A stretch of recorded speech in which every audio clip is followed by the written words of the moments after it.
Welcome into Packard Stadium here in Tempe, Arizona. You know, blizzard swept across the northeast corridor of this great nation this week, forcing changes in travel plans and an abundance of heavy coats, long underwear, and a general flight indoors. Well, we might as well be on another planet, folks, because spring comes early in Tempe, Arizona, and here alongside the banks of the Rio Salado River, we're excited to welcome back Sun Devil baseball. Alongside my very good friends Alex Gallant, Trey Lanthier, I'm Kyler Mead on this beautiful February morning. It is my great pleasure to welcome you and yours into this broadcast of Arizona State Sun Devil baseball, presented by the Walter Cronkite Sports Network live from Packard Stadium. So glad to have you join us for this presentation of the annual Alumni Game, an exhibition tradition wherein we can welcome back old friends and new heroes. Few schools churn out professional quality baseball talent like Arizona State, and as such, we'll have a fine crop of returners to take on this season's cast of characters. Brady Rogers is in the house, although he won't be taking the field. The former ruler of this court will watch the heir apparent, now king of the castle in his own right, Trevor Williams, as he shows Sun Devil fans why we shouldn't miss his predecessor. I'm joined by Alex Gallant. Let's start looking forward, Alex. What can you tell us about the man who's leading this year's campaign on Fridays, Trevor Williams? Well, in a conference as deep as the Pac-12 is expected to be this season, you need an ace to take the ball every Friday night in conference play as well as non-conference play, and the Sun Devils sure have that in Trevor Williams. Preseason All-American by Baseball America, named just last week. Going to be a guy that has electric stuff night in and night out, and against teams like UCLA, Oregon, Oregon State, Arizona, the defending national champion Arizona Wildcats. This is a loaded Pac-12 conference this season, and pitching is going to be key. Trevor Williams brings a lot of pitches to the table, 3-4 pitches, and Trevor Williams, he's going to need to anchor that rotation. If you can get a win on Friday nights against these top caliber opponents, that can kickstart some momentum for the final two games of each series. So Trevor Williams is going to be a big factor in this season for the Arizona State Sun Devils. Recorded a 2.05 ERA last season, and that was a conference-leading ERA. So he's definitely one of the top pitchers in the Pac-12, maybe even the nation, and he's not only looking to give the Sun Devils some great postseason hopes this season, he's also looking to improve his own draft stock, as he is sure to go in the upper echelon of the MLB draft. Well, let's run down quickly some of the returners, the alumni that we're excited to have with us. This is an incomplete list, as some of these guys are still coming in and out. We're waiting from the media production staff to be able to get a little bit more information to us. But at the moment, we're excited to announce the return of Matt Newman, Jorge Carrillo, Daniel Milner, Andy Workman, the Torres brothers, both Raul and Riccio, Andrew Romine, Eric Sogard, a former Pac-10 Defensive Player of the Year, Cole Calhoun from the Angels, Johnny Rudiger, Dennis Wyrick, Seth Dannins, and others. We also had a sighting of Andrew Applin. Looks like he's uniformed up. We're hoping that he'll be able to join us as well. Yeah, some just decide, hey, you know what? I'm in the area. I'm going to show up here. And you never know. A couple of players from past seasons could be coming in. As you said, we saw Applin. Maybe a couple more will make a surprise appearance before all is said and done. And we also have plenty of players from the 60s, 70s, and 80s that are also here on hand for the festivities. Obviously won't be playing, although some would like to see that. They're just going to sit and watch. But still good to have this solid alumni base that is Arizona State baseball. Rich story tradition with this program. And it's always a fun time here in early February. One final tune-up for the Sun Devils before they take on Bethune-Cookman next week here at Packard Stadium to open the season. So we've had a fair amount of turnover, particularly in the middle of the infield, Alex. We lost both Joey DeMichael and, a handful of guys. Andrew Applin, as we mentioned, out in right field. Devin Marrero as well. We've got a lot of new blood in the middle of the outfield in particular, looking at guys like Drew Stankiewicz moving over, played a lot of third base last season. Emilio Torres will be manning the area over at second base. We've got a new man as well on first base, Rorik Bridgewater. We saw plenty of action from him last season, but taking over as well from Abe Ruiz, who moved on. Let's look across the outfield as well. We've got Jake Peavyhouse expected to start in left field. Casey Kaufman manning the area out in center field, and then Trevor Allen will be over in right. We saw plenty of him last season. We're expecting to see Trevor Williams on the bump. Nothing is 100% confirmed. Of course, it is the exhibition game. It is the alumni game. We're flying fast and loose. Max Rossiter will be the catcher. Very loose rules in this one, so we could be throwing plenty of curveballs here. But we're expecting Trevor Williams to start. Heck, we don't even know who's going to be starting at third base at the moment. But I'm sure someone will be out there for the Sun Devils to start this one off. But even though this is a lighthearted game, alumni are back, fan base will be into it. Tim Esme is going to want to see some stuff from these starters. This is a team that is projected to finish in the middle part of the Pac-12 with the depth that this conference has. They're in the top 25 in some polls, 22nd according to Baseball America. So Arizona State, although it really doesn't matter what the result is here, Tim Esme is going to want to see some positive things from his group. A lot of roster turnover coming into this season. The Sun Devils are going to need to get off to a fast start in the non-conference so they can have some momentum going into these tougher games against the upper echelon teams in the Pac-12. And they've got a loaded schedule this year, Bethune-Cookman, and then they have to go on the road right away to Knoxville to take on Tennessee on the road. So it'll be an early test for the Sun Devils in the early going, and this alumni game is the start of that, trying to get some final jitters out of the way before the season kicks off officially next weekend. So we're just about to get underway here. We're going to take a really quick break so that we can make sure we got everything squared away from production side, try to bring you the best broadcast we possibly can. And find that third baseman. Yes, ideally. Locate a third baseman, Alex. I'm Kyler Meade, joined by Alex Gallant. We're hoping to be joined later on by Trey Lanfear as we get things ironed out here on this Walter Cronkite Sports Network presentation of Sun Devil Baseball and the alumni game. We'll be right back, folks. Stick around.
Welcome back to Packers Stadium here in Tempe, Arizona. Kyler Mead alongside Alex Gallant and the WCSN crew. We're hoping to be joined by other members of the crew as we get the production aspect ironed out. We're just a few moments away from first pitch here. And am I correct in assuming the Alumni are in gray, Alex? This is true. Okay. The Alumni have taken the field. They're the home team? Yeah. For this nice. matchup? That's nice that they get to be home team, despite the fact that they're returning. But yeah, as you mentioned earlier, as we were talking, Alex, the current Sun Devils have been relegated to the visitors' dugout. So a little visit over there for them to get a feel for what it's like to be here in Packard Stadium. But we'll be starting off, and we're still waiting. And again, we apologize, folks.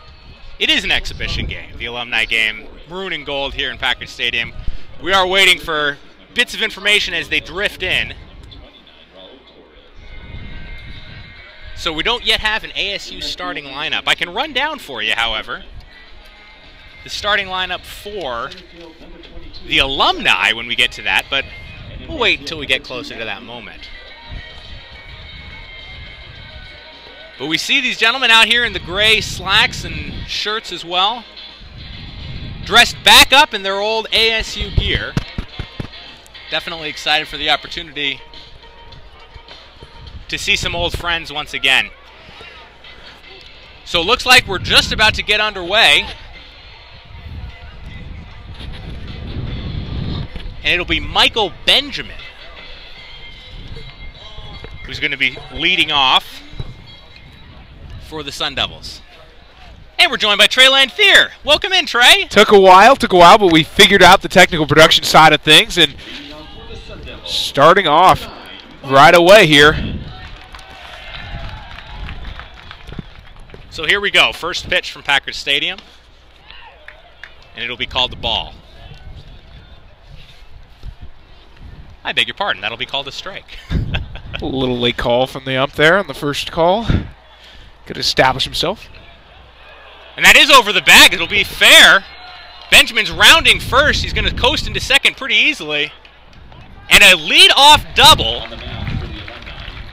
Michael Benjamin, excellent start to the season, bouncing right over that third base bag as you saw there. Another inside pitch, and he ripped it right down the third base line. Just the type of hit you want to go for on that inside pitch. So next up, Casey Kaufman, no outs and a man on second base.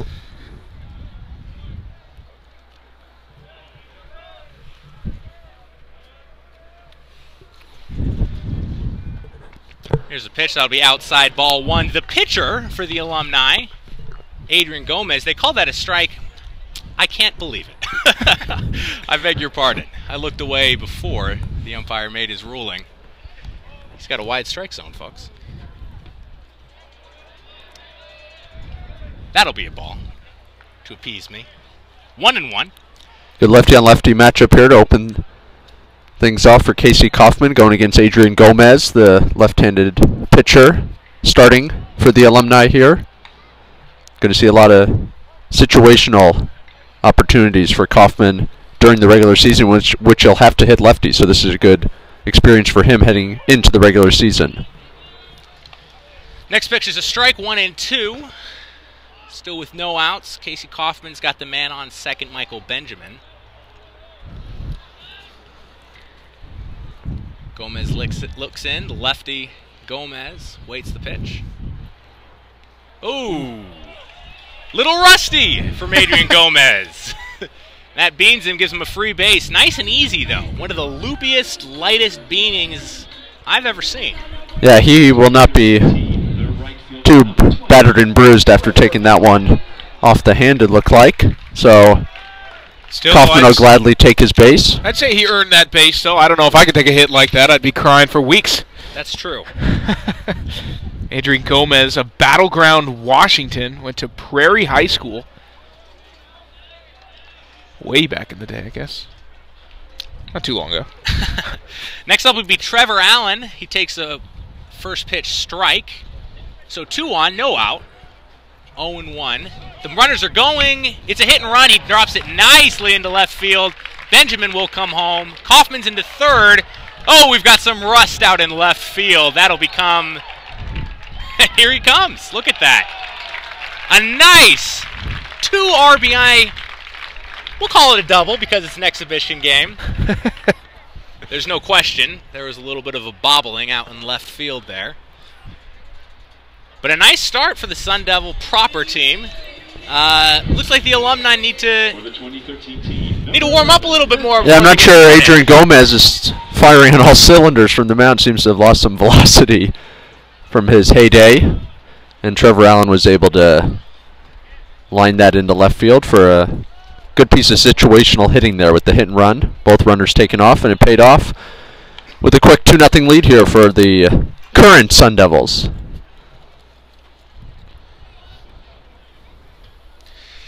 So we've got Nathaniel Causey, another lefty, with a man on second. The pitch from Gomez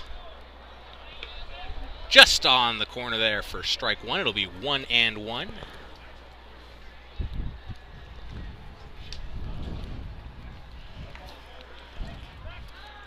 Checking the runner, the shortstop breaks home, and ooh, the first swinging strike for Gomez as Nathaniel Causey whiffs on the looper.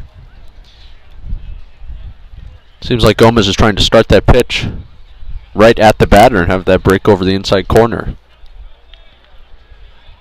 Runner thinks about going but doesn't, and on the check swing we have an appeal, and indeed he managed to keep from going all the way around. It'll be 2-2, still no outs. Only 2 umpires in this contest. Not going with the full meal deal here, so on those We've appeals. got a $1 menu. The $1 menu umpire staff, which is just fine for the Alumni game. Nathaniel Causey, Gilbert, Arizona, so more of a local player. Probably has some family, friends out in the stands watching him in this one. 6'2", 236. That's well outside for a walk. Adrian Gomez laboring through this first inning. Yet to a lot of pitches out. A lot of pitches watched in that at-bat there. Just playing it patiently, forcing Gomez to find that strike zone. And while Gomez was finding his way in there earlier, clearly missing the mark 4 times on that one, gives up another base. So that's 2 walks already in this inning for Gomez. No mercy for the returner. Now it'll be Max Rossiter, the senior. Catcher rips one left, but way left. That'll be foul, strike 1. And Gomez has to be thinking about that inside part of the play. He's already allowed a hit down that third base line, and right there, that one was ripped in the direction of the left. He's lucky he was carried off into the foul territory. So men on first and second. Here's the pitch from Gomez. Outside, ball 1.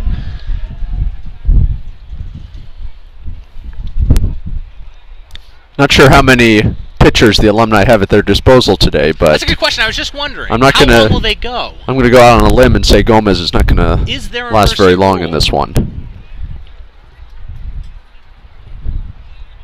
Pitch from Gomez is low, ball 2.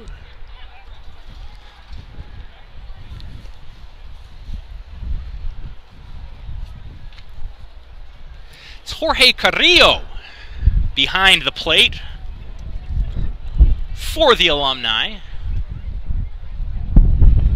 He had to get down into the dirt a little bit to dig that one out, make sure the runners didn't advance. Looked pretty spry down there. So ball 3 just there, 3-1 now to Max Rossiter. Gomez needs to get himself out of a jam, fakes to second, and easily back in. Max Rossiter earned Pac-12 All-Conference Honorable Mention recognition last year as a junior, and All-Academic Honorable Mention as well. That'll be another foul. 3-2 full count. Another deep foul down that. Max Rossiter really making Gomez work. He's been way out in front of both of those foul balls, showing that Gomez doesn't exactly have the velocity that these players are used to in regular season play. Runners go on the 3-2, but it is of no consequence. the full count walk, loads the bases. Andrew Gomez yet to record an out. How far do we go with this, guys? James McDonald next in the 6th spot. And the 3rd walk for Gomez as Rossiter, the senior rather, out of Central Arizona College, heads to the first base. And so we'll see James McDonald take to the plate now. And bases loaded. This is also some situational hitting here, Alex. Well, bases loaded, no outs, already with the 2-0 lead. McDonald's got a great opportunity here to really put the Alumni away here in the top half of the 1st inning. I'm sure this is not what these guys had in mind when they were asked to come back and take on this current roster. Ooh, swung on and missed by James McDonald. Maybe getting a little something going with the movement on the pitches there. Now 1-1. And that Alumni dugout is full of strangers, you might say, or just underdressed players, whatever it may be, from older times. As it's quite a crowd they got going on there. That's a party. Ball. Oh, they called that a strike, so 1-2. Yeah, we got some white heads, some bald heads, some shiny heads, and a handful of caps on head as well. And that just goes to show how historic this program is. I mean, these guys must have played before we were born. I would say you are correct with that statement. For you gentlemen were born, certainly. 2-2 to James McDonald. Very casual atmosphere there in the third base dugout. Got some drinks. Yeah. Having a good time. Not going to be having as good a time if... There's ripped left. That one's going pretty far back, but it'll be corralled by the left fielder and then tagged on in. We'll have another run. Sacrifice fly from James McDonald. So 3-0. Sun Devils. That's the first out, though. We're making progress. Even at that, though, it's a productive out for James McDonald. Got good contact on that pitch from Gomez, and that was plenty deep enough to score Allen from third base. So 3-0 Sun Devils, and I'm sure Tim Esme would like to see more of this come the regular season. So now the pitch to Jake Peavyhouse. That is a very generous strike. I'm sorry. Yes. My goodness, that was a good 6 to 8 inches off the plate. That was arguably past the white that marks the left-sided batter's box there, but we'll take it. Oh, nicely ripped by Peavyhouse into right field. They'll hold at first, second, and third now. Excellent, excellent shot just outside of the reach of the first baseman. And Gomez sticking out there on the mound. He's a battler. He's a warrior out there as he's been still holding on, trying to finish out this inning. Unfortunately, he's only recorded 1 out, and that was on a sac fly from James McDonald. Bases loaded yet again. So Rourke Bridgewater, the first baseman, taking over from Abe Ruiz at that position. First pitch is a ball, 1-0 with an out, bases loaded yet again, 3-0 Sun Devils. Little breeze heading out into center field for Bridgewater. That one swung on and missed, 1-1. Probably would have been called a strike by the home plate umpire the way this inning has been going. Yeah, he had to defend the plate. It's but when you can't reach the ball with your bat, I'm pretty sure should not be a strike. Clip the underside of that one. Back to the screen. 1-2 with an out.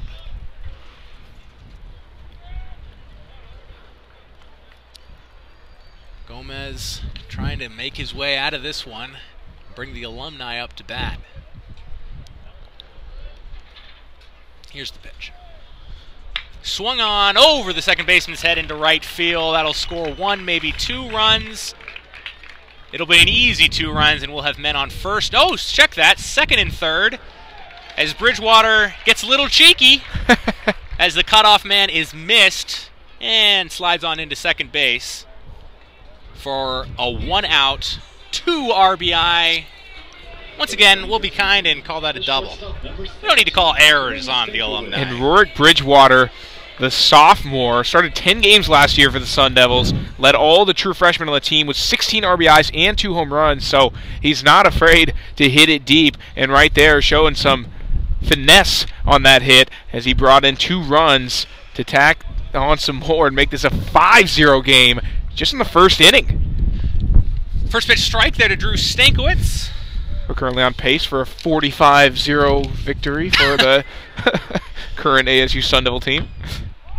Ooh. That one will roll foul after bouncing off the front foot of Stankiewicz, who we are told will be playing shortstop, although, again, fast and loose here at the Alumni game, Packard Stadium. Nothing confirmed. Exactly. But we do see Darren Gillies going out to the right field bullpen.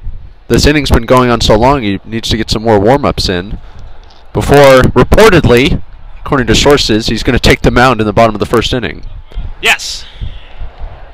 We're hoping to be able to see a little Gilly action. So here's the 0-2 pitch. 1 out to Stankiewicz. I have to wait and make sure that is indeed called a ball. And you would hope that one was. 1-2. Carrillo has to jog over to his left to pick it up after it rolled around in the dirt for a bit. So men on second and third. 1-2 with an out. Here's the pitch from Gomez. Bounce foul, and some Alumni guy with looks like he might have spilled his drink. tried to pick that up with one hand. He's rocking the nice little windbreaker there. Very casual attempt to pick up that foul ball. Looks like they're not even going to make an attempt to get that ball back to the umpire. So this one rolls foul. And Stankiewicz is not unfamiliar with some old-time players. His father actually played 7 seasons in the MLB for the Yankees, the Astros, the Expos, and the Diamondbacks. And then Andy Stankiewicz, his father, ended up spending 3 seasons as an assistant coach at ASU from 2007 to 2009. So he's got some history at the program here, Kyler. Here's the 1-2 pitch. Swung on and missed. Oh. Record a strikeout for Adrian Gomez. Stankiewicz is going to hear it from the dugout walking back. You bet he is. Everyone else has been hitting Gomez, and now he just goes up there and whiffs. So 2 outs now, and we are inching ever so closer to the end of the top half of the first here, taking about 15 minutes. Here's the coach's kid, Tucker Esme, in a 9-hole. Trying to get it batted around with 2 outs.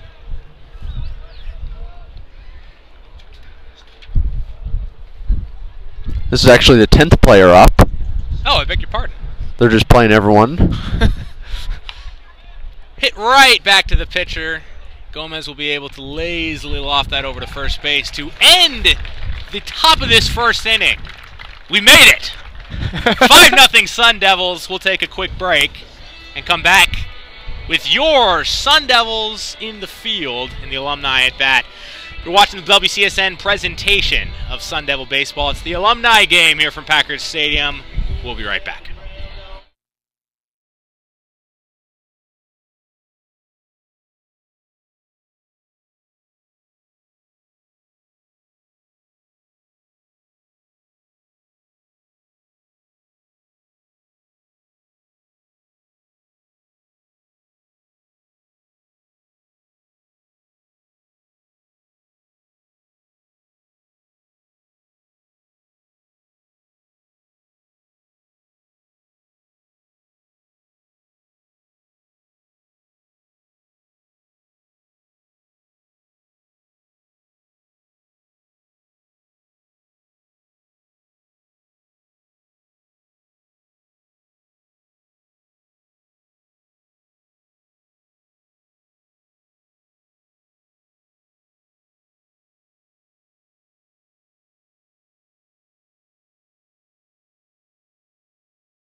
Welcome back to Packers Stadium in Tempe, Arizona.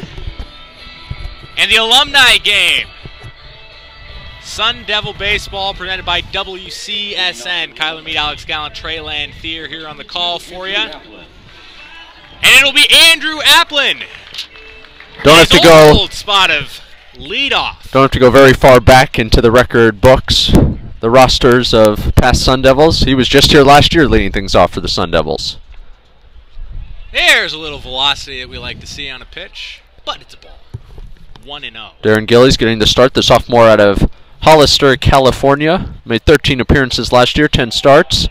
Fourth on the team with 39 and a third innings pitched. His first career start was on February 25th against UC Riverside. He'll definitely be a much bigger factor in the Sun Devil rotation this season. So after the swing through from Applin, we're now at 2-1 after that outside ball from Gillies to the leadoff man. That one very high. It's going to make its way back into the stands. Oh wow!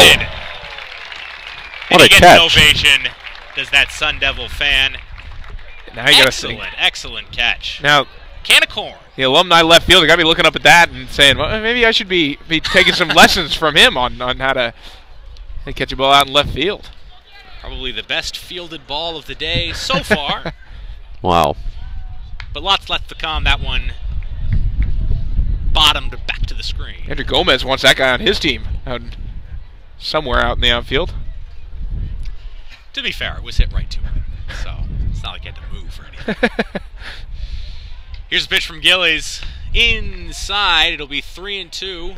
A full count with no outs. To the former leadoff man, Andrew Applin. Now our alumni leadoff man. Payoff pitch. Ooh. High, ball 4. A leadoff walk from Darren Gillies. Wanted to get it out early before we head to the Bethune-Cookman series. Applin currently in the Houston Astros farm system. As Alex will be playing in the AL West against your Mariners if he's ever able to make it up to the big leagues. So it'll be Raul Torres, one of the many Torres will take the field today. First pitch, high outside. Oh. No catch that time. Oh, and it's into the recycle bin. Waste management recycle bin.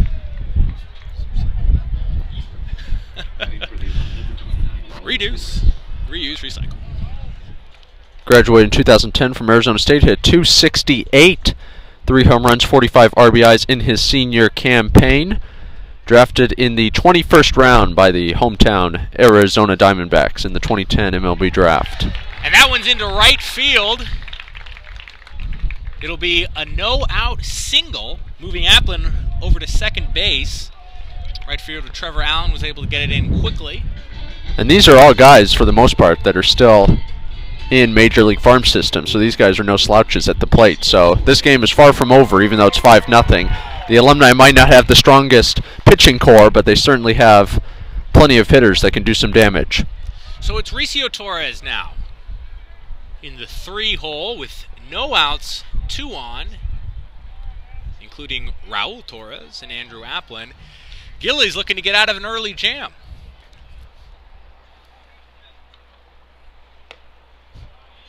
That's called a strike. Over the right corner, outside for the right-hander, Ricio Torres.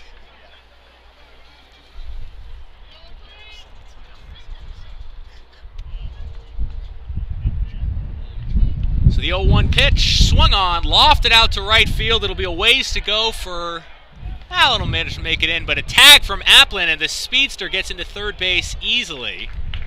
Sacrifice fly moves over the runner from Ricio Torres, and we've got men on first and third with 1 out, with Matt Newman coming to the plate.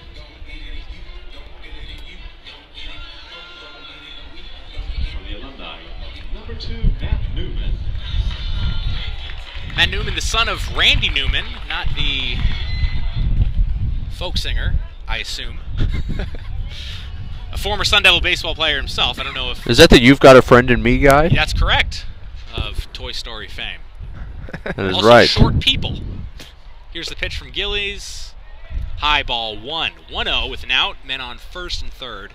I'm pretty sure in his bio, if it was Randy Newman the singer, it would not say his father was a 2-year letter winner and a member of the 1981 national team. And I highly doubt a folk singer could go 15-2 with a 2.99 ERA. That would not surprise me at all, actually. Well, he does have a lot of friends. Maybe he can, you know. The 80s doesn't sound like the time that Randy Newman would have been playing baseball. That was an outside strike, 1-1 now to Matt Newman. Runner goes and swung on way out to right field. That's going to be a ways to go for Trevor Allen. It's fair along the line. Bouncing up against the wall. It's going to score one, probably two. Newman makes it in, and we'll just score one. Raul Torres will spend his time on third base. So an RBI, 1-out double for Matt Newman. A nice bit of hitting. Trevor Allen had a ways to go. That landed on the warning track just inside the foul line. One of the better pieces of hitting you're going to see all year. And I think it's a pretty good indicator so far that this is going to be a high-scoring game, to say the least, as the Alumni team looking to tie this one up in this inning, as they've already put a run on the board. They've already got two runners in scoring position on second and third, with Andy Workman trying to bring him home. Alumni not going away quietly. They may look relaxed and chill in that third base dugout, but they are certainly still coming to play in this one, especially their offenses. They're making solid contact against Aaron Gillies, and if you're Gillies, not exactly the start you want to your season, heading into real competition against Bethune-Cookman next weekend.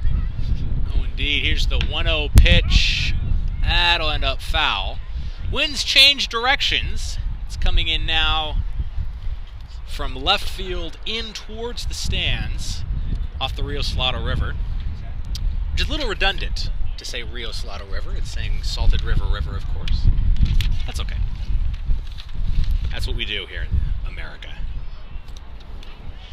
Sometimes you just got to roll with it. Andy Workman, the 1-1 pitch. Outside and low, ball 2.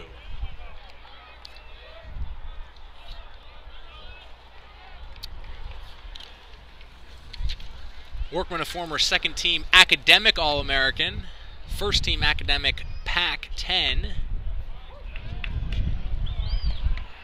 Played, looks like 3 or 4 years with the Sun Devils. At a Hamilton High here in Chandler, a local man.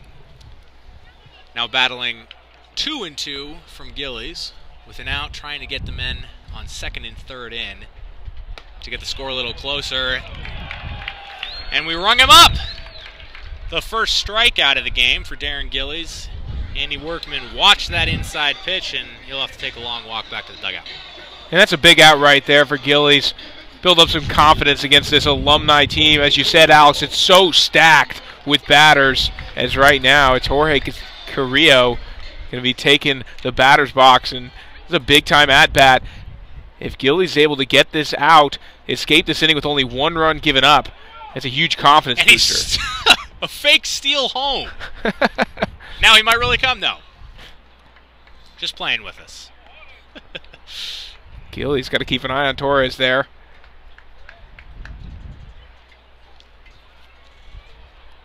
Carrillo hit .330, 1 home run, 24 RBI in his senior campaign with the Sun Devils. Another local product. That's a familiar theme year in and year out for Arizona State out of McClintock High School right here in Tempe. Selected in the 14th round by the Mets.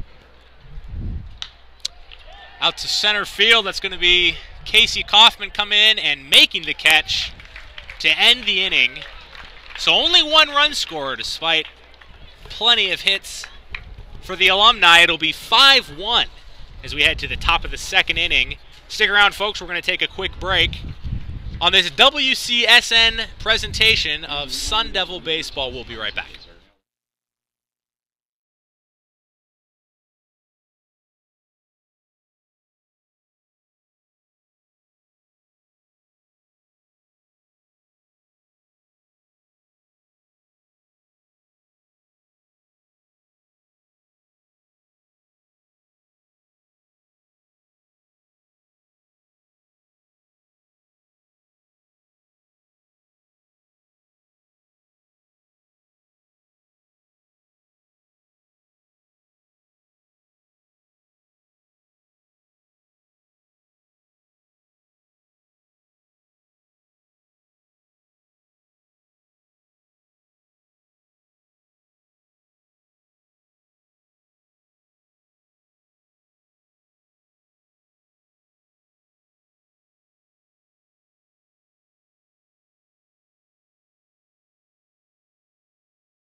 Welcome back to Tempe, Arizona, Packard Stadium.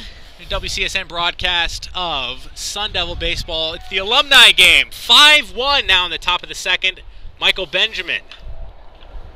Lofton went out to right field. It'll be Andy Workman coming in to make the first out of this second inning.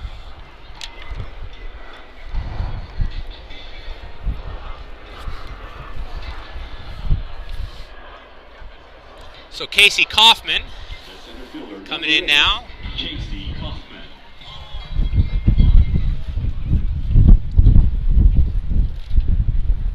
Kaufman was hit by a pitch last time, but looks like he's doing all right. Not exactly the worst of pitches to be hit by back in the first. Little lob-esque curveball. It sort of just glanced off him.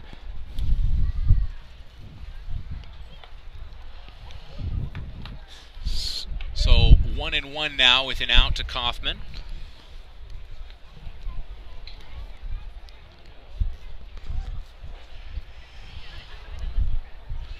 And the pitch from Gomez, laced over the center of the infield into center field. It'll be Andrew Applin gathering it up and firing it back in, but there's Casey Kaufman with a one-out single. The right fielder, number 20, Trevor Allen. So Kaufman showing he can get on base without getting hit by a pitch as he drives that one to center. That's a good thing to be able to prove, Trey. Excellent point. Trevor Allen, who doubled, had a RBI or two in the first inning, back up here in the top of the second. And Gomez got to be a little worried about repeating the last inning now. But he's started with a bit of a groove to start off this inning. Back to first just to keep Allen honest. Keep Kaufman honest. Oh, thanks. Allen, too. Hey, Allen might be stealing from home to first. You never know. As we said, this is a loose game. Never know what the rules it's true. may You be. don't know which rules they're going to ignore. The wind is picking up here at Packard Stadium. As you might be able to Now hear. coming left to right, depending on which flag you're looking at. With Trevor Allen with a 1-0 with a man on and an out. Here's the pitch. Gomez swung on out to right field very high. Should be easy enough for Workman to corral in. And he does. 2-0. As we're having a much better start for Adrian Gomez to this second inning than we did to the first. Gomez certainly, after escaping that first inning, finally, after suffering 5 runs, come out this inning and really showcased himself. But Nathaniel Causey's in the box, trying to put this Sun Devil team back on the board. First pitch strike.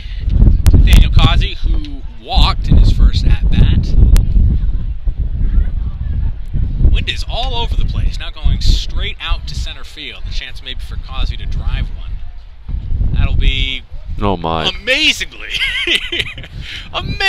that'll be called a strike. 0-2.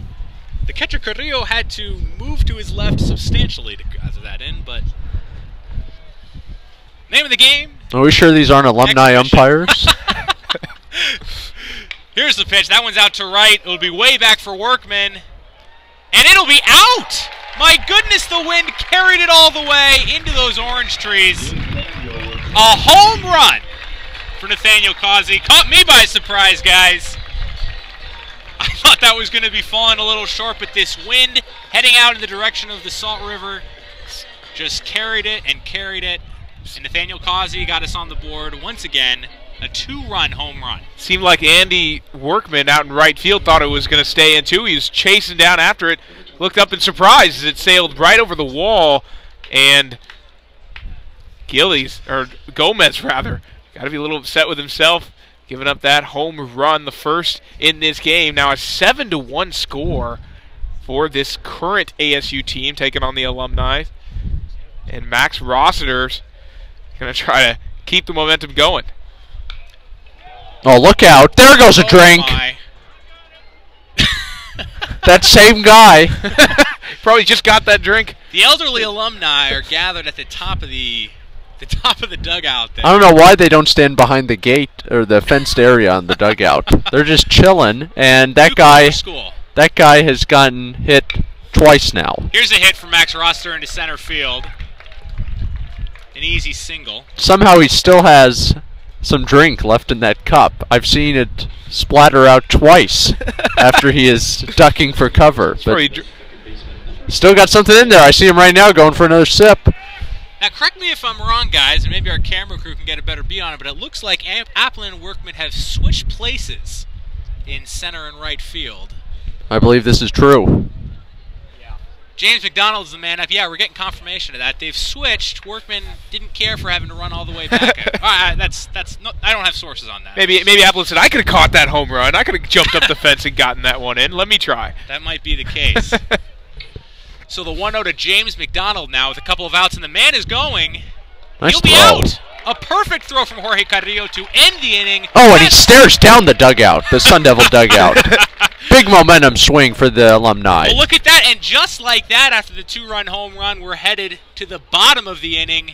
Adrian Gomez out of the situation. It'll be 7-1 when we come back in the bottom of the second inning. Here, the WCSN presentation of Sun Devil Baseball. We'll be right back.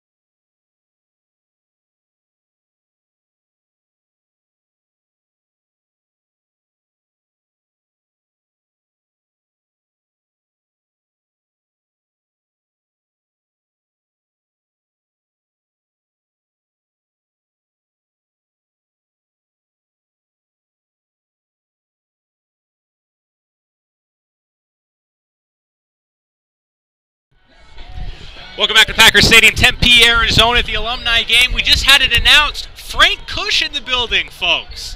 The man after whom is named the very field on which Arizona State Sun Devil football plays. Excited to have a legend both in the state and at the university here in town watching this Alumni game. So heading into the bottom of the second inning, the Alumni coming back up. It'll be Austin Barnes.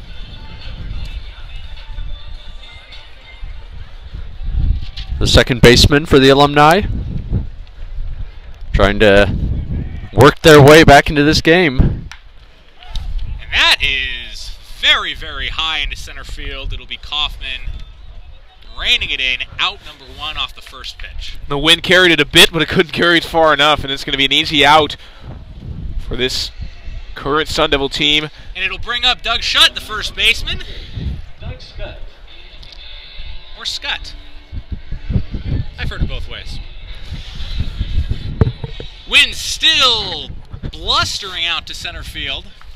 You know, another Thier cannot handle it. He should have brought a jacket. It's quite chilly up here in the nest, as we call it, here at Packard Stadium.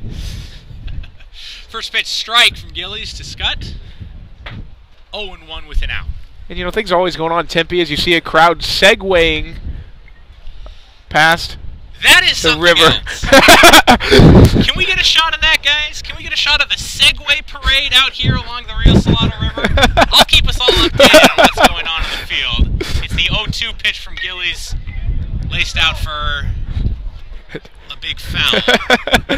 That is something else. Is it a race? I'm trying to figure out exactly what's going on out here. If it's just a tour of Tempe on segways.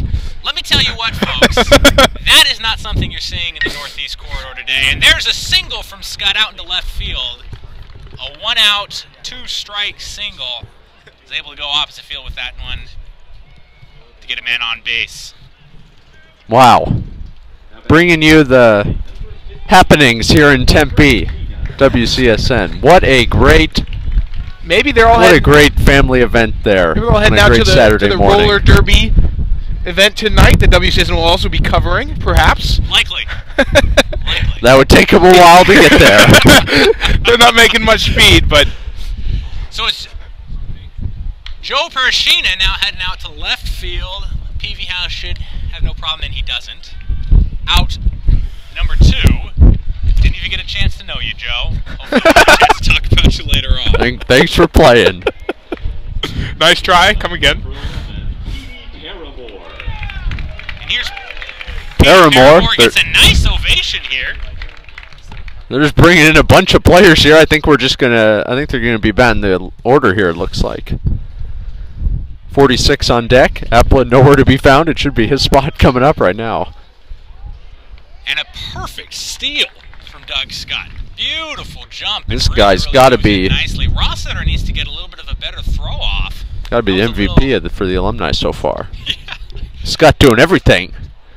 Getting it all done.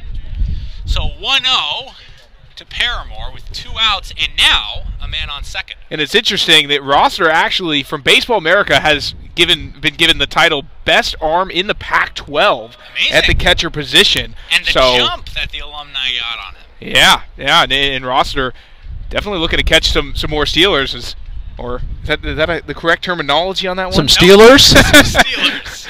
That is not the correct Base Steelers, runners, either way. Rossiter going to try to catch the next guy.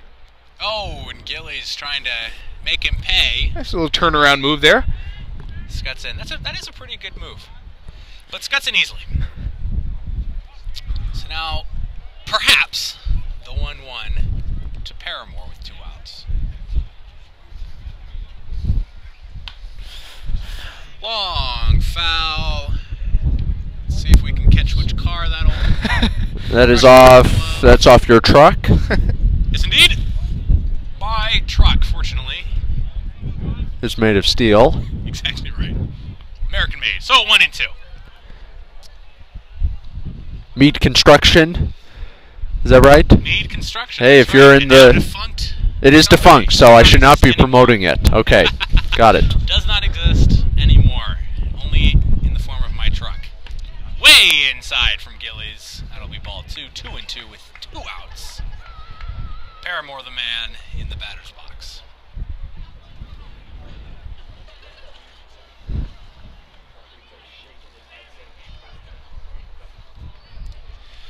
Gillies trying to get the first scoreless half inning of the afternoon. Here's the pitch to Paramore outside. It'll load the count, 3-2. Man, I'd be swinging at everything if I'm Paramore. That normally called a strike in this contest, the way things are going. Lucky not to get rung up there.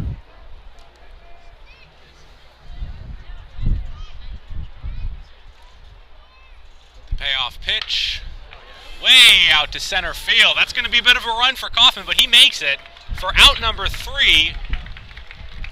And a clean inning. At least runs-wise. For Darren Gillies, we're heading to the top of the 3rd. It'll be the Sun Devils at bat here in Packard Stadium. We'll be right back with this WCSN presentation of Sun Devil baseball. Stick around.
Welcome back to Packers Stadium, Tempe, Arizona, for this WCSN presentation of Sun Devil Baseball. It's the alumni game. Kyler Meade joined by Alex Gallant. And we're excited to have Ryan Hill along with us. Thank you, Kyler. Very grateful to be here. It's a great day for baseball. A little cold out, though. A little cold. I'm the one. I don't know how you guys are doing. I'm the one wearing the blazer. Looking quite slick. Excellent look with the pink tie, blue shirt. Classy. Very classy. So we've got a new pitcher on the mound for the alumni. Gomez is done. Not Gomez exactly done. the best of outings for him. 2 innings, 7 runs, 7 hits, handful of 2 balls. walks, 1 hit by pitch. It'll be Carlos. Hey, but they've got plenty of drinks over there in the third base dugout, so I'm sure he will quickly forget about his poor performance with that certainly. chill atmosphere over there. So it's Carlos Aguayo for the alumni, taking him out now against James McDonald. And first pitch was high for a ball. So what are your thoughts so far about, I know you've been coming out, getting the feel for this team, you covering the sport for WCSN as you do, Ryan. What's the feel that you've got so far around this team, and what do you think they can expect for the upcoming season? Sanction free. Yeah, very young team. They're definitely putting a lot of people in. Dia Natali and Benjamin, they're both battling out for third.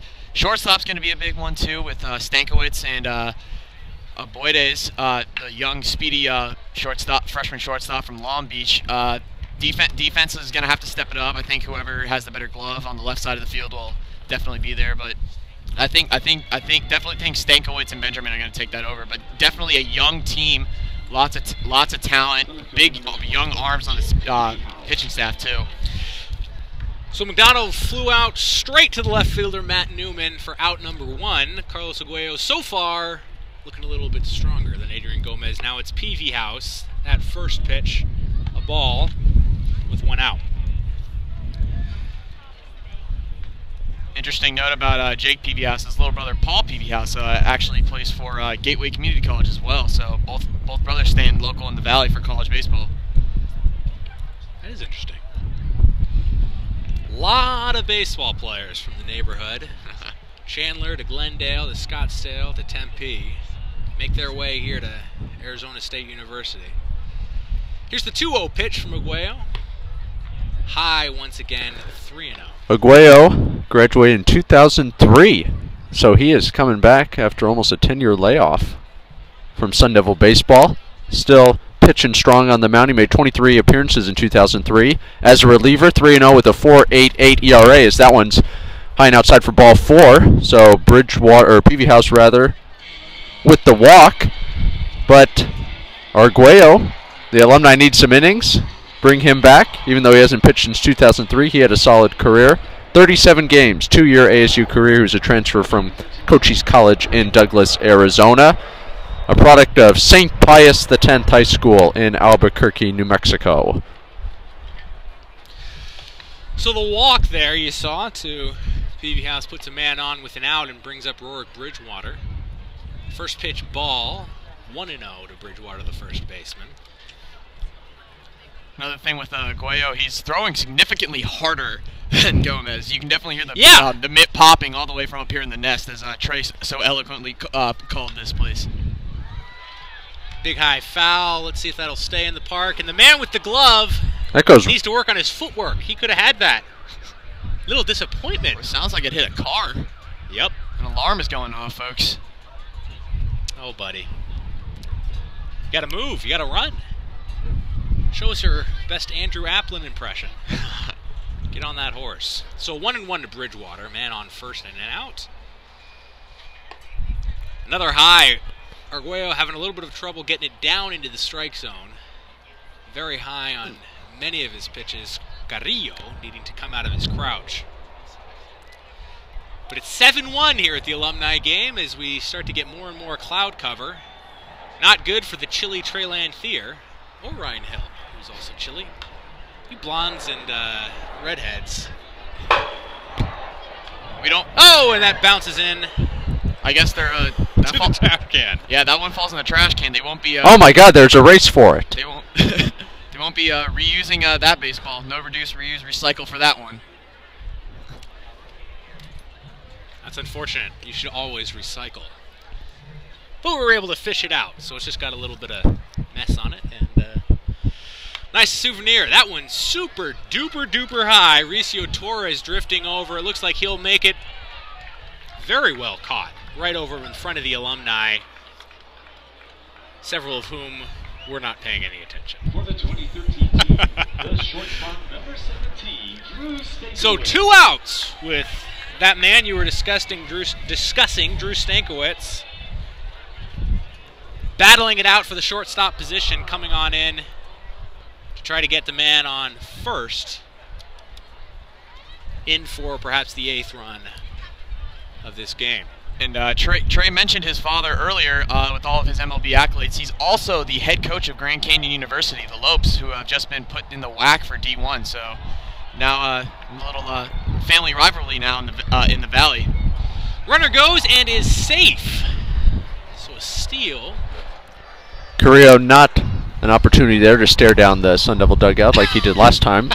That would have been another 3rd out steal, or caught stealing.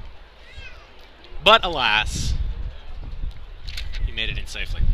So the 1-0 now to Stankiewicz. You were mentioning between innings, Ryan, about how, and this is something that we failed to mention, but the 2013 team, as they do in NCAA baseball, are using aluminum bats, while the Alumni, for the most part, are going with wood. Yeah, we noticed that Scott from the Alumni team was the only Alumni player to use a aluminum bat. How about that? And felt like that was a bit of an advantage, seeing as you're a professional ball player going back to aluminum. I don't know about that. Don't know, but yeah, all the current ASU players are using the standard issue BB Core bats that are the aluminum bats, and all the Alumni are using their wood bat. Now you're a ball player, Ryan. Have you? I'm sure you've used a handful of the aluminum bat. What's the real difference there?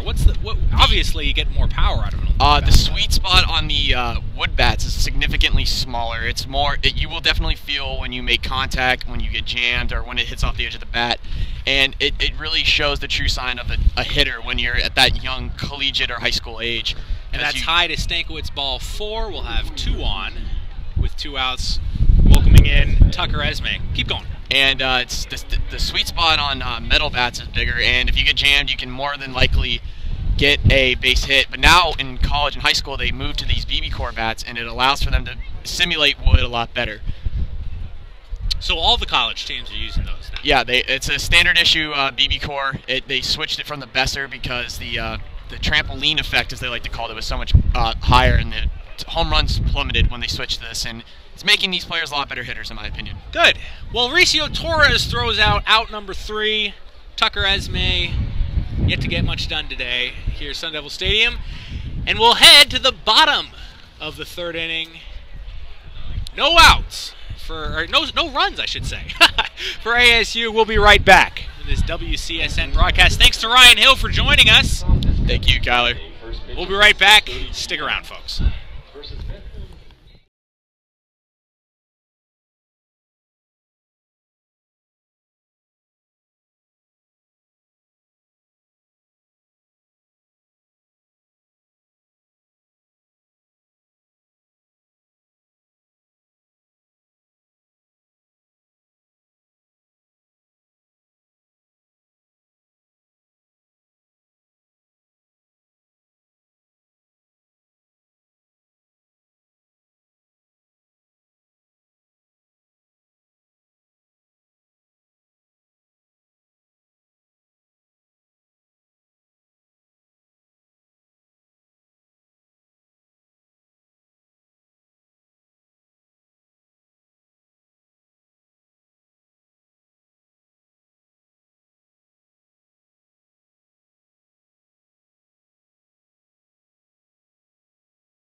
Welcome back to Packers Stadium, Tempe, Arizona for this WCSN presentation of Sun Devil Baseball with the alumni game. Kyler Meade joined again by Trey Lanthier and, as previously, of course, Alex Gallant. Thanks again to Ryan Hill for giving us some nice enlightenment on all things bat and a handful of other happenings around this Sun Devil team.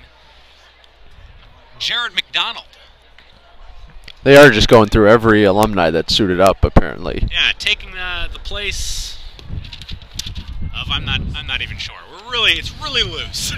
The alumni are especially loose, as I have mentioned numerous times. Oh, we've got a handful of guys in Sun Devil uniforms now coming out of the alumni dugout. Maybe doing some inside scouting. Oh my!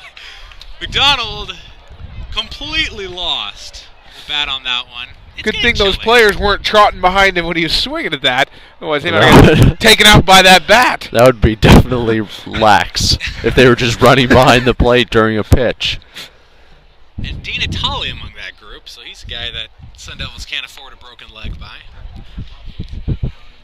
So 2-1 now to Jared McDonald. Just take your time here, Jared. Yeah, we're really, Jared is really making sure he's set. Super gluing his hands to the bat on that, making sure he won't endanger anybody else. Hopefully not super gluing his hand. And this one's done a little better. Very high out to center field, but Kaufman will have that easily. Here we go. Here's a couple more. No idea what's going on in that dugout. If we had sideline reporters, maybe we'd go get a little investigation done. Dispatch Solomon Wilcots. He doesn't work for us. Unfortunately. Steve Tasker. Dispatch Steve Tasker. He doesn't work for us either. Solomon Wilcox was We'll have working to the sign Super them Bowl, to a 10-day. That's trying to figure out the Yep. the light outage. So here's another new alumni, Abe Moeller. Now with one ball against him and an out. I hear he's now in dentistry with a last name like that. You don't hear that. That's not true. That was a generous strike. And the 1-1 out into the gap in short left field. He'll have a single. So nice work from Moeller. Gets a little fist bump from the first base coach. Do we have a name on that? Do we have any confirmation who these first and third base coaches are? They are also very lax, just in sweatsuits. Only one of them's even wearing the uniform. So another new guy, Frank Mesa. We've got a whole new setup coming through here. Good piece of hitting there from Moeller, though, going opposite field off Gillies. Really beautiful little bloop single. Exactly what you need to be doing. Sun Devils can learn from that. So Gillies trying to work past the single. He's got an out, but gives up a ball now to Frank Mesa. That'll be in for strike one. 1-1 with an out.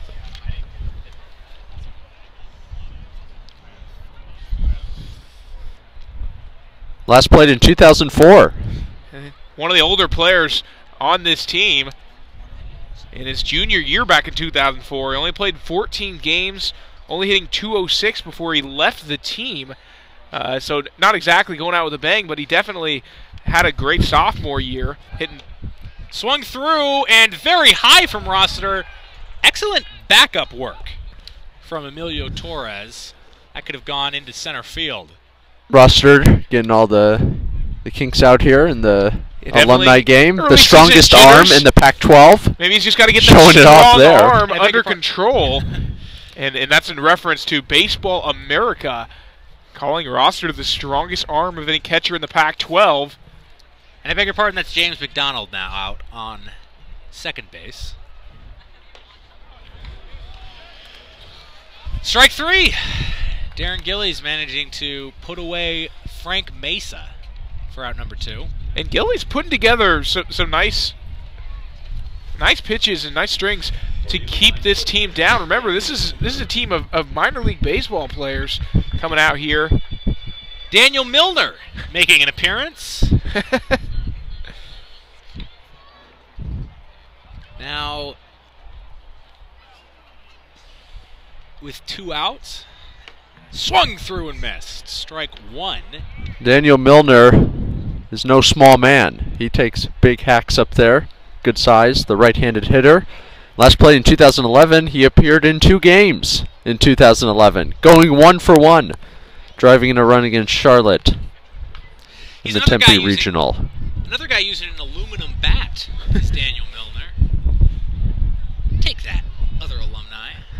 Another graduate of McClintock High School. He was teammates at McClintock with Jorge Carrillo, who is the catcher for the Alumni, Jimmy Patterson as well. State championship team in 2007. I can see why with all those players. The Alumni. We don't know if he'll be back out here or not. Milner able to get one out into right field. This may score a run. It probably will as Allen bobbles it. Yep, we've got a man in easily. The Alumni with a resounding cheer. They're back into this. They can feel it. The interesting thing was McDonald's rounding third, slowed up for a good 2 to 3 seconds before he finally charged home. He would have had it easily, and if only the cutoff man had realized, he could have turned around and maybe had a chance of making the play from McDonald slowing up. But that is a run on the board, so now a 7-2 game as the Alumni trying to mount the comeback here. And now we're finally back to the top of the order. Andrew Applin, how deep is this order anyway? In. Well, what we think is that they might be replacing guys, but as we've mentioned, Applin, that can't be the case. Applin is the leadoff man. We've batted about 14 guys, but it's exhibition. We have speculation here in the booth that it might be similar to a little league or a church softball league. You just run through the roster and you send out whom you send out to field. And that's okay. It's exhibition. Exhibit. So technically Andrew Applin could take every at-bat if he... that's not according to church softball rules, at least. I don't know about Little League. Pretty sure that's not the case there I either. doubt that's what they're going to do here. So now 1-2 with 2 outs and a man on first for Applin. Gillies trying to end this after giving up the second run of the game to the Alumni, and Milner's taken off. This one's coming back right at us. Oh! Oh, and bouncing down, barehanded by a fan, turning around. Nicely done. So, folks, thanks again for joining us here. The wind's calming down. As happy as we are to have you watching, it's getting a little nicer out. We'd love to have you here at the field. So 1-2 to Applin, 2 outs. Gillies deals. That's high, should be foul. Into the dugout. Hold your drinks, folks. And that dugout has just been under assault in this game. I don't think the ASU current team, I don't think we've seen a single ball go in that direction, but that third baseline dugout, watch out.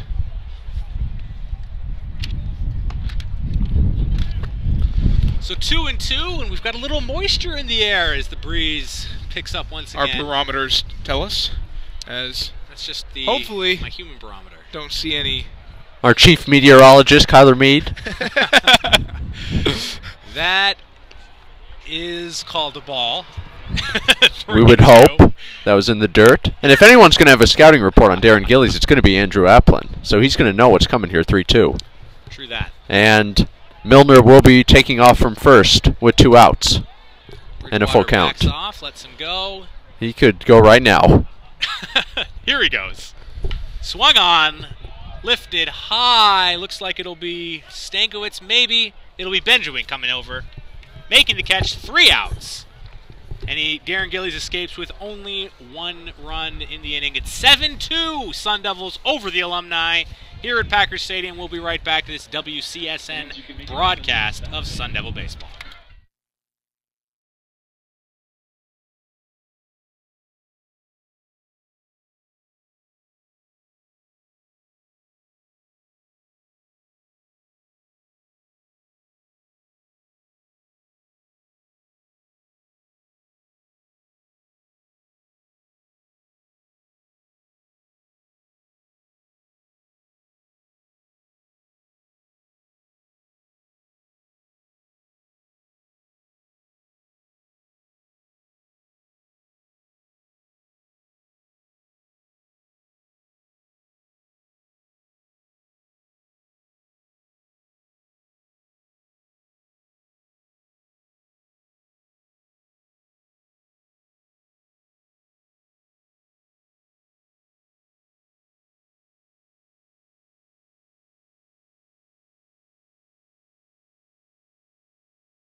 Welcome back to Packer Stadium, Tempe, Arizona for this WCSN presentation of Sun Devil Baseball. It's the alumni game. Kyler Mead, Alex Gallant, Trey Lanthier here with you.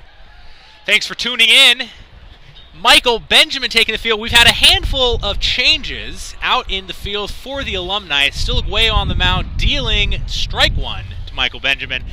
We'll try to get you through these. At third, in place of Ricio Torres, is now Joe Paracino. At second, we've got Jared McDonald.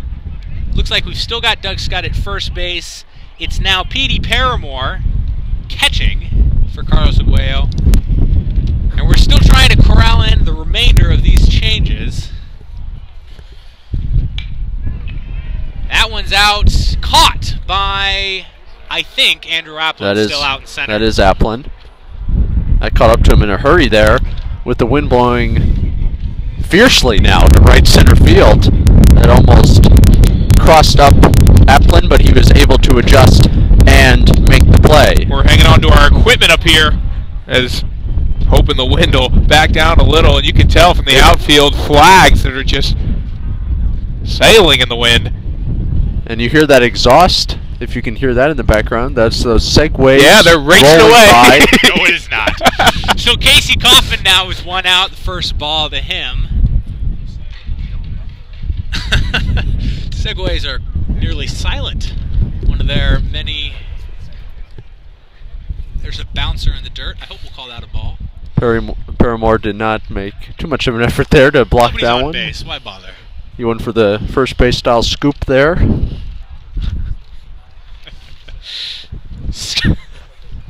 Scoop indeed. So now 2 balls to Casey Kaufman with an out. Here's Aguayo. Whoa! Oh. Almost took his head off. Behind He's him. already been hit by a pitch. That one would have hurt a little bit more. Kaufman Look at those flags out there. Can we get a shot of those flags really whipping? really, truly whipping. Left to right. And that's very high. Let's see what the wind does to this one. Scott out under it, and he'll make the catch for out number 2. Arguello so far with quite a bit more success against the Sun Devils than did Adrian Gomez.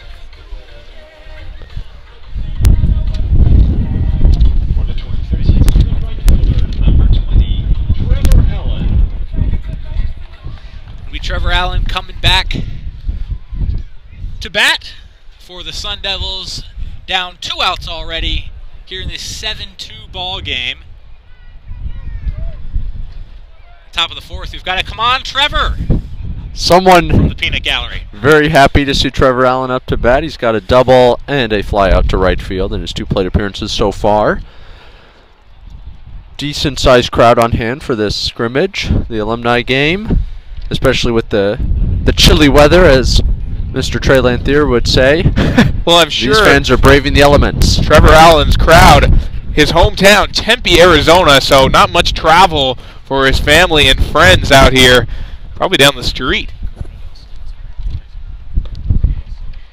So 2-1 now to Allen.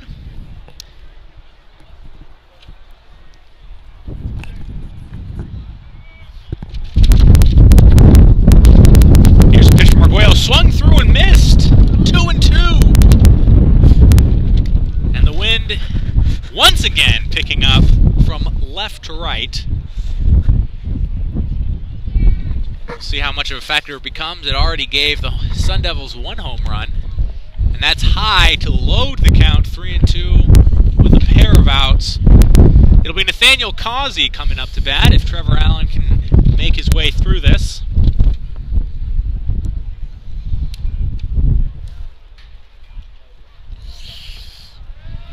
And it's a walk. So here comes Nathaniel Causey with a man on and 2 outs, looking to pad the Sun Devils' lead.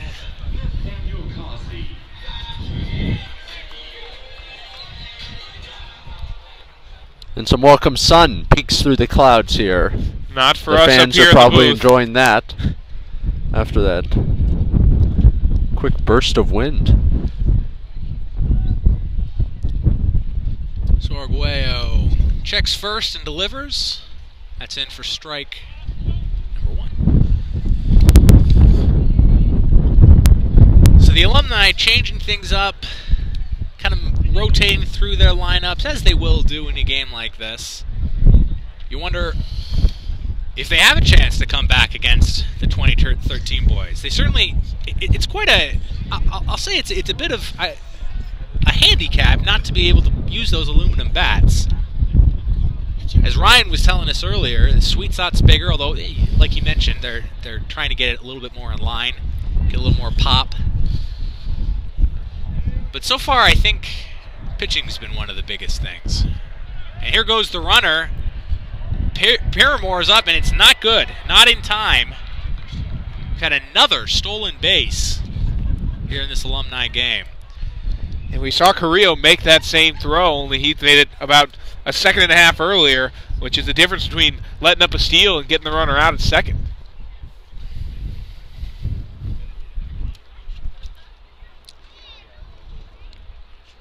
So the 1-2 pitch now with the man on second. Arguello checks the man, and here it comes. That'll be high, 2-2.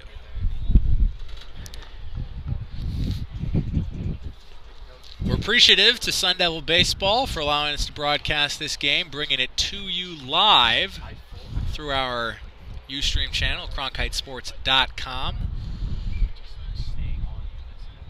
It's an exciting game to be back.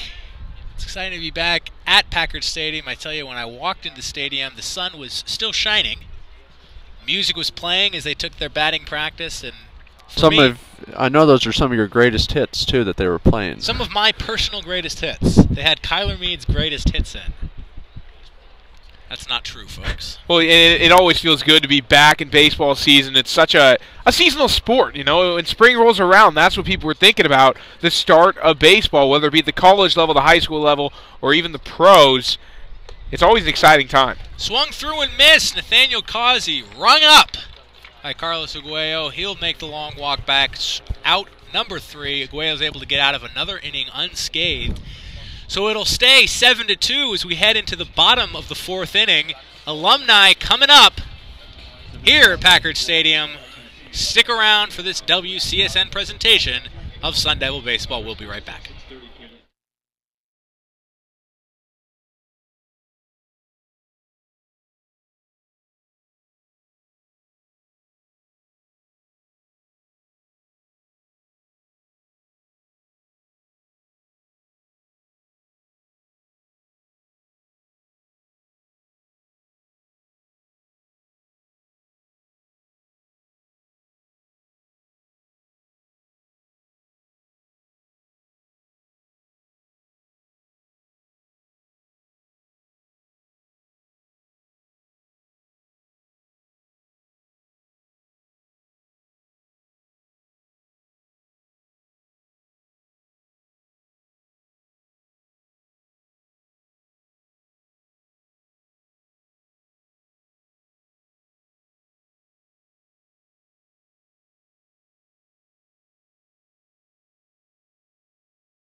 Welcome back to Packard Stadium, Tempe, Arizona. Kyler Meade joined by Alex Gallant, Trey Lanthier, my very good friends, alongside the entire WCSN crew. Ryan Hess, Nick Merrick, and of course, thanks to Ryan Hill for joining us earlier in this game. Raul Torres digging in, ripping one foul. It's still Gillies on the mound. Looks like the Sun Devils are keeping most of the same guys on the field. We'll try to stick with you if there's any changes made, but Raul Torres, 1 strike, as the Alumni see if they might be able to climb back into this game down 7-2. Still plenty of time left in this one, bottom of the 4th.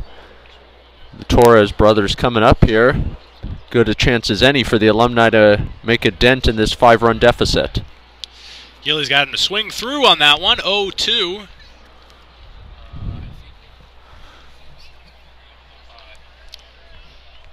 As Torres digs in to the left side there. That one's outside for a ball. Roll with a good eye.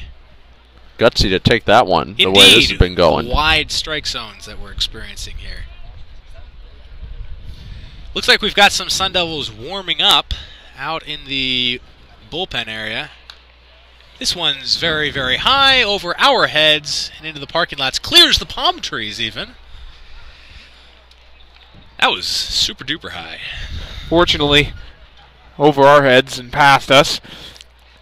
I had a little bit of butterflies in the stomach earlier when that foul ball shot back towards us. We've definitely been getting some foul balls in our area. That's another one. That was right on our that was right on our level. On our latitude. Our here, latitude. Yep.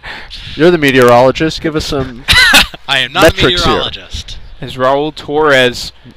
Trey was protecting the laptop over there. He has his priorities in check. A couple pitches with foul balls. So Raul 1-2. Here's the pitch, and that'll be outside. Interesting. Roster has to move around to get it. You don't usually see pitchers warming up or players warming up in the warning tracks of the outfield, but hey, you know, I mean, it's the first time for everything. That is something else.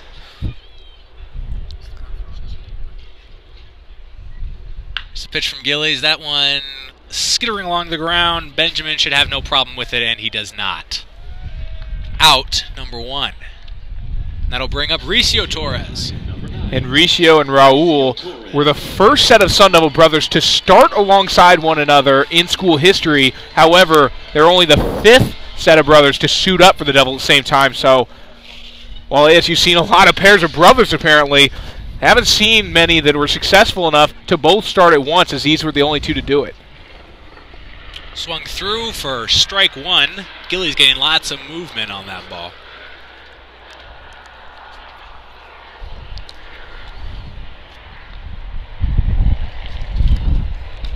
So Ricio, the righty, awaits next pitch and another swing through. Gillies feeling it here. 2 straight swing through strikes from Ricio Torres. Not what the Alumni need if they're going to climb back into this 7-2 deficit. And there it is, strike number 3. Nicely done by Aaron Gillies. Taking care of business. So Matt Newman, who had a double in his first at-bat. And although this is the bottom of the 4th and we've had plenty of hits from the Alumni, his only at-bat. We're batting about 18 guys. And that'll be foul into the concessions area. No, it'll stay in the stands. And once again, gentleman with the glove was unable to bring it in and keep it out of the He actually went for the bare hand, even though he had a glove in the other hand. He went for the bare hand option. Could not corral it. So the other one inside. And Brett Lillick is warming up for the current Sun Devils in the pen right now.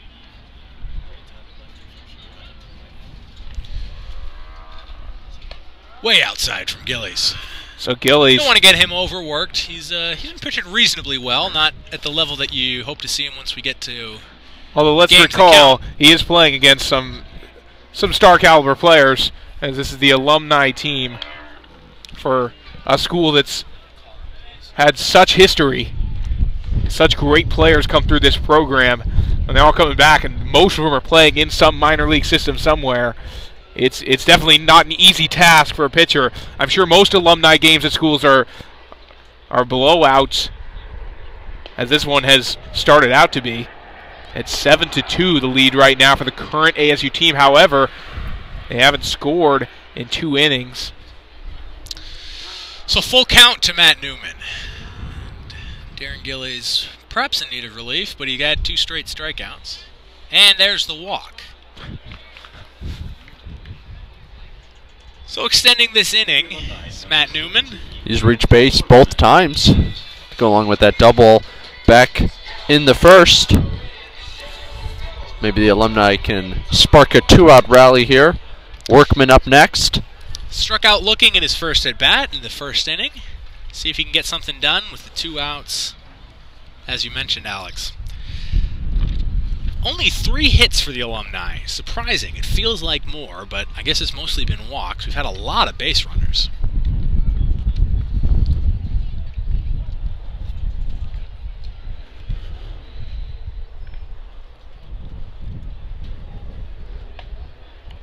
That'll be called a strike. Looked maybe a little bit inside. Umpire gave it to him. So Andy Workman's rattled around some minor leagues over the last couple of years. Drafted by the Angels. That's very high. Should be no problem for Trevor Allen. It's not. 3rd out of the top of the 4th inning. Excuse me, beg your pardon, bottom of the 4th inning. We're heading to the top of the 5th. The score 7-2 in favor of the Sundials over the Alumni. We'll be right back. Keep it tuned here to our WCSN presentation of Sun Devil Baseball. It's the Alumni game. We'll be right back.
Welcome back to Packers Stadium, Tempe, Arizona, and your WCSN presentation of Sun Devil Baseball. It's the Alumni game. Kyler Meade alongside my good friends Alex Gallant and Trey Lanthier here for the top of the 5th inning.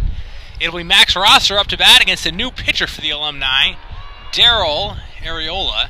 Alex has all the info on the Alumni's new man on the bump.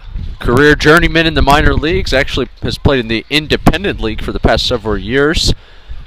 Signed a minor league contract back in 2006 with the Arizona Diamondbacks. He's a 6-foot, 170-pound right-handed pitcher.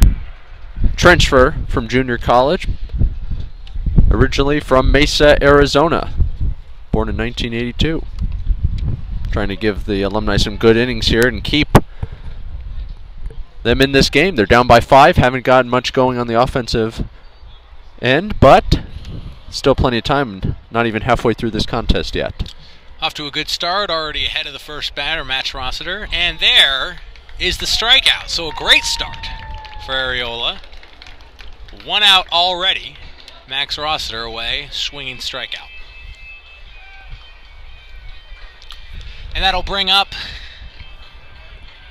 James McDonald, second baseman.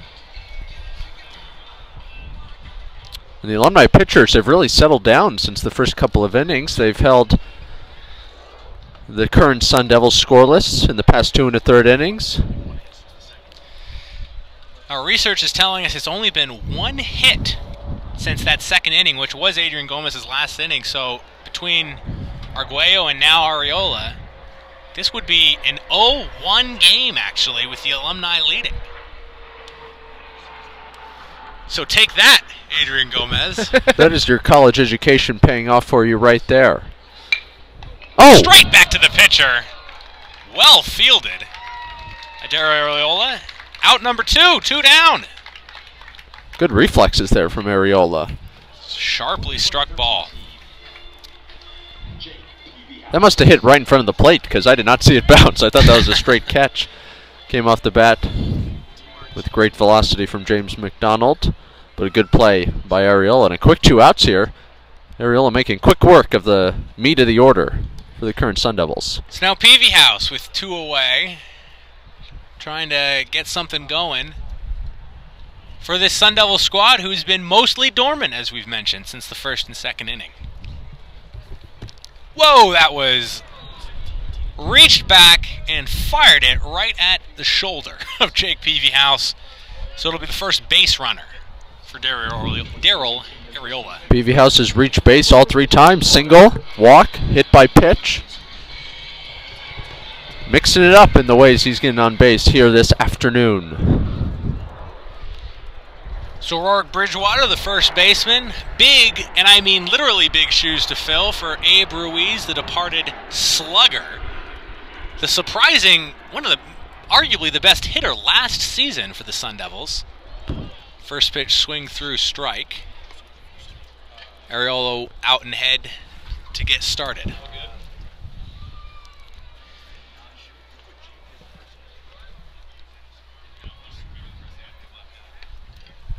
Back to first, but in easily is Peavy House. So, cloud cover drifting off. We're getting a little more sun out now, coming from behind the batter. Strike 2 swung Good straight pitch. through. Really nice pitch from Areola. Off speed, got him chasing. Bridgewater way out in front of that one. So trying to make up for the beaning of Jake Peavy House and put this man away. Ooh, called a ball. That was close. By today's standards, I should say. 1-2 to Bridgewater with a pair of outs.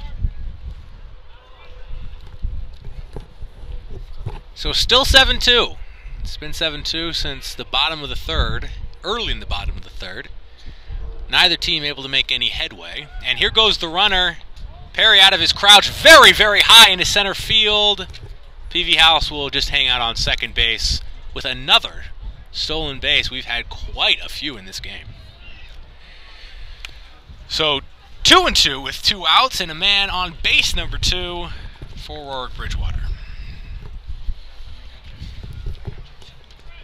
Trying to get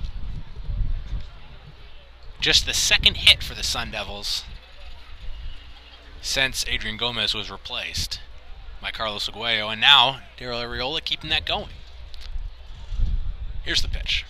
Swung through and missed, but it's going to have to roll around, so Perrymore's got to make that throw. Out number 3, no problem. Daryl Areola able to get things done, taking care of business. We'll go to the bottom of the 5th inning. The score is 7-2. Sun Devils on top of the Alumni. The Devils are giving the old guys plenty of chances to climb back into this one. It'll be Alex Gallant taking you home the rest of the way here in this WCSN presentation of Sun Devil Baseball. We'll be right back.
And back inside Packard Stadium, the new pitcher for the Sun Devils after Darren Gillies goes 4 innings. It's going to be Brett Lilick, the freshman from South Holland, Illinois, Marion Catholic High School. He'll face Jorge Carrillo. The first pitch is outside for ball 1. 7-2. The current Sun Devils lead the Alumni here in the bottom half of the 5th inning. Lilick back with the 1-0 strike on the outside corner. Carrillo flew out to center in his first at-bat. Looks a big man, 6'4", but a wiry 190. Was selected by Alex's Seattle Mariners in the 37th round of the 2012 MLB draft. Just chose to stick around here. Sun Devils.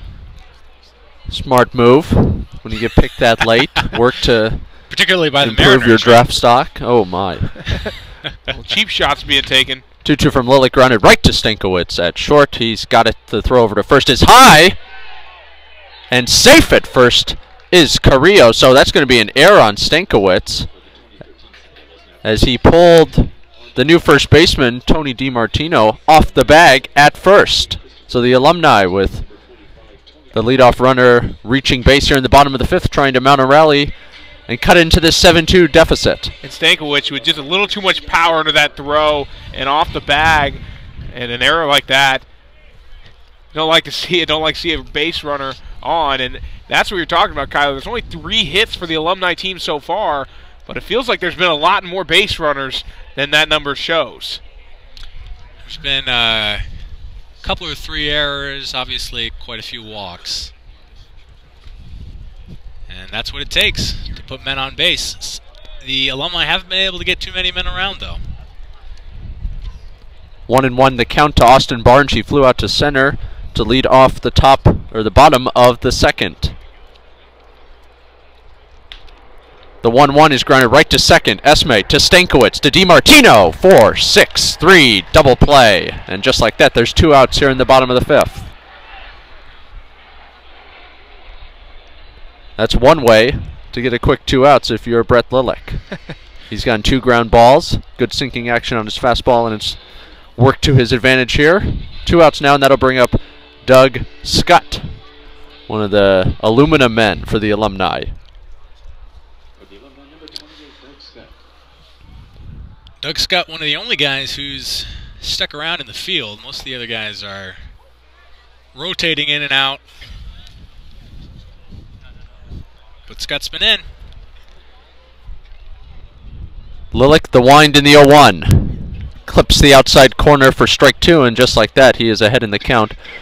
0-2 to the Alumni's first baseman. Lilick, a quick worker, back with the 0-2. Swung on and missed, and that will end the inning. A quick 1-2-3 inning for Brett Lilick. After 5, it's 7-2. Sun Devils lead the Alumni. Back after this on the Walter Cronkite Sports Network.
Daryl Ariola back on the mound for his second inning of work.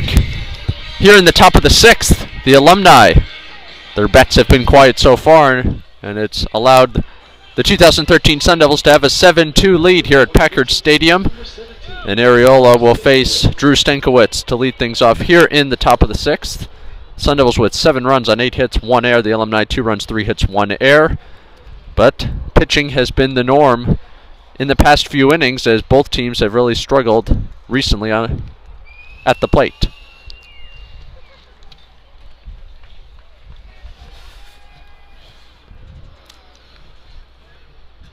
Stankiewicz last season a .265 hitter.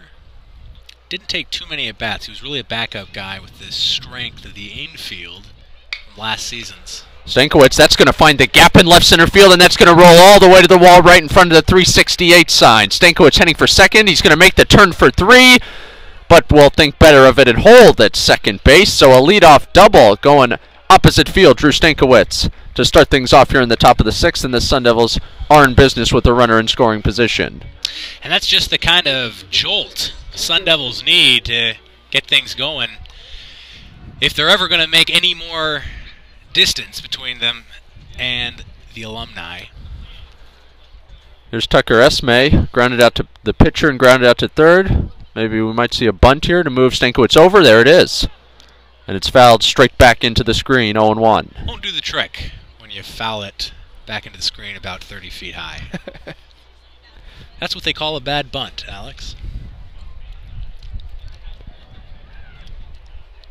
Esme never really got anything going last season. Only 17 at-bats, a .176 hitter.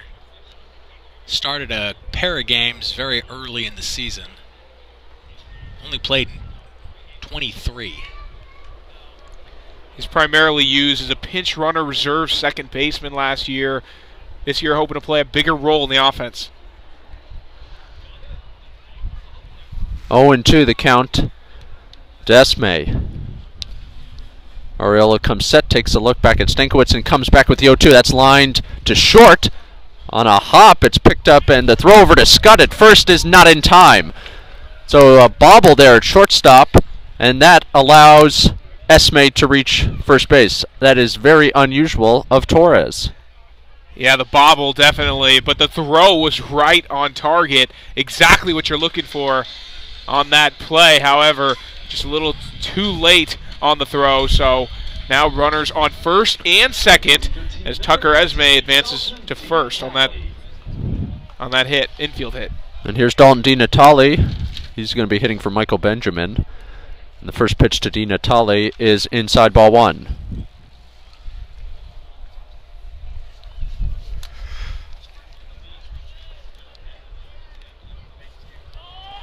Looks like here in the top of the 6th, the Sun Devils are going to be cycling in some new players. The 1-0, check swing, did not go as that one hits the dirt for ball 2. 2-0 and a hitter's count early on here for DiNatale. DiNatale, a freshman out of Parkland, Florida, 6'4", 200, attended Ontario Christian. Named a Perfect Game World Showcase top prospect in both 2011 and 2012.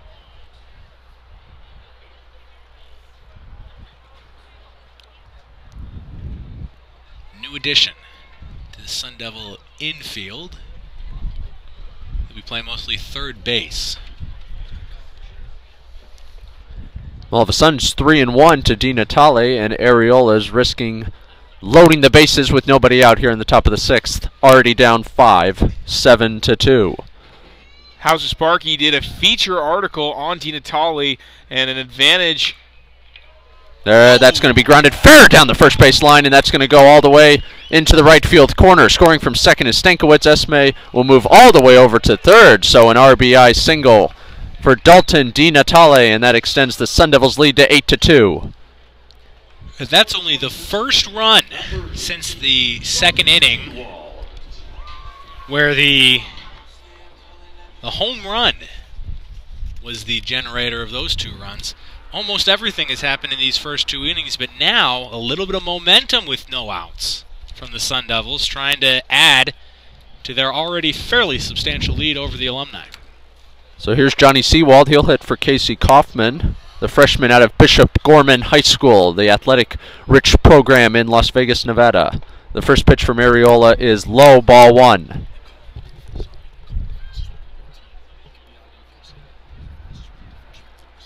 First and third, nobody out. The Alumni in big trouble here, risking losing control of this game.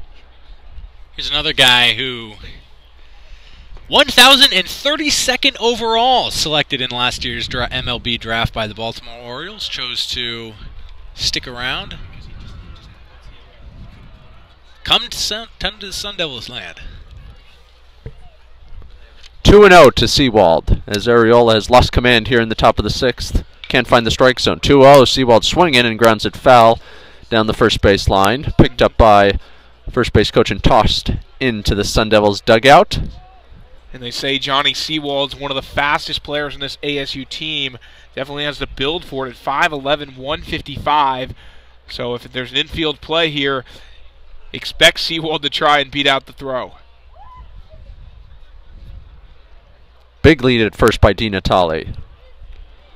He'll stay put, the 2-1, and he was fooled there. Big time was Seawald as Ariola got him to go chasing on a pitch down and away. Evens up the count at 2 balls and 2 strikes.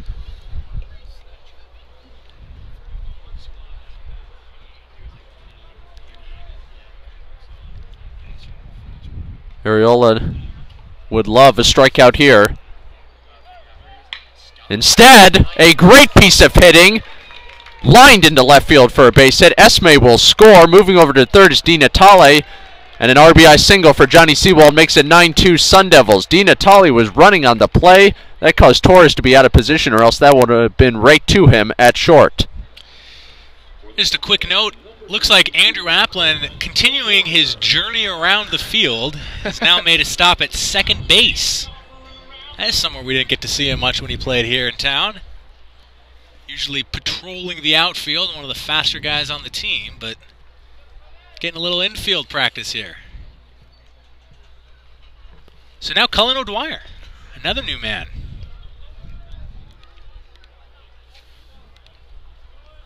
Freshman out of Albuquerque, New Mexico, went to El Dorado. Another man selected in the late rounds MLB draft by the Braves. He in the 39th.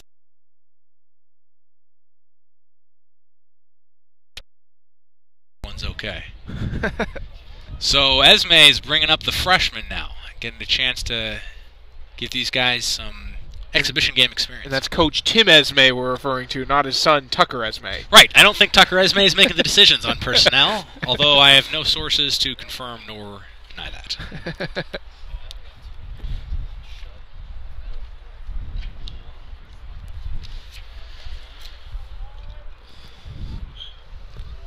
Still nobody out, top of the 6th. 2 runs are already in, first and third for Cullen O'Dwyer.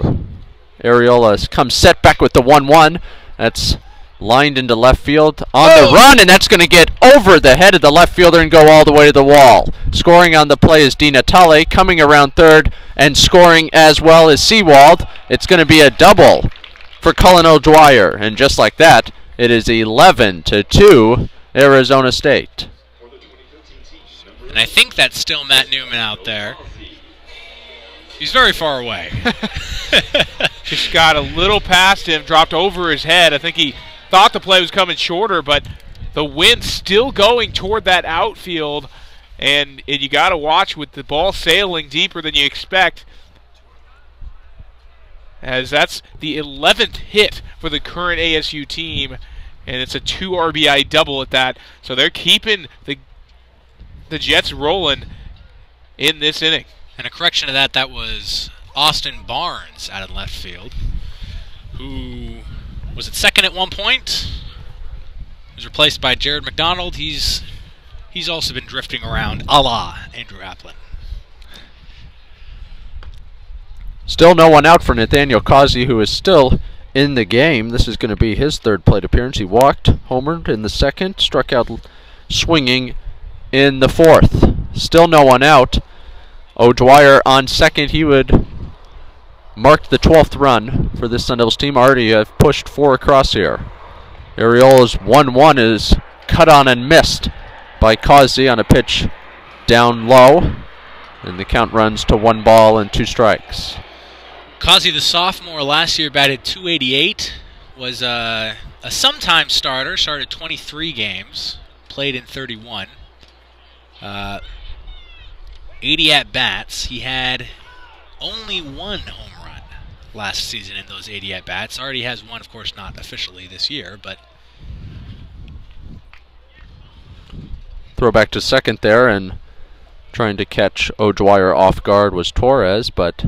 It's definitely a nice try. 1-2. Way low and in the dirt. Nice stop there by Paramore. And Causey last season actually had the best on-base percentage on the team by far. A .422, better than the next best, Michael Benjamin, still on the team, .408. Pretty impressive. The kid was walked 19 times in only 80 at-bats. Of course, more plate appearances than that, and that perhaps is part of the reason why, but excellent patience. And you can see he's working the count all the way to full.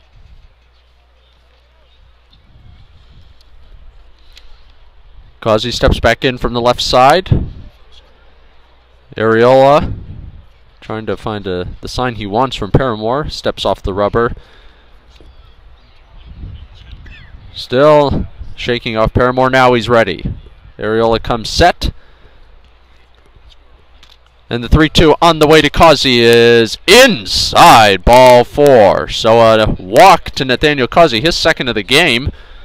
And the Sun Devils have runners on first and second. Still no one out here in the top of the 6th. 4 runs already in on the game. The Sun Devils lead at 11-2. They've got 13 hits in this contest. And after that great start from Ariola, he's now surrendered quite a bit. 5 hits, a walk, 4 runs just in this inning. Here's R.J. Ibarra. Not all earned, of course. We had the error from Austin out and left. 0-1 the count, and Ibarra swung on and missed. 0-2, the freshman from Riverside, California, the catcher. Going to be backing up roster this year.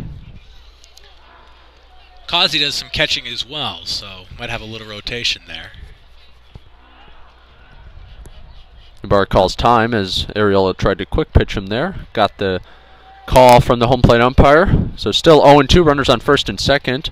That's O'Dwyer on second, Causey on first. At a Riverside, California, home of Brett Cowett, friend of the program.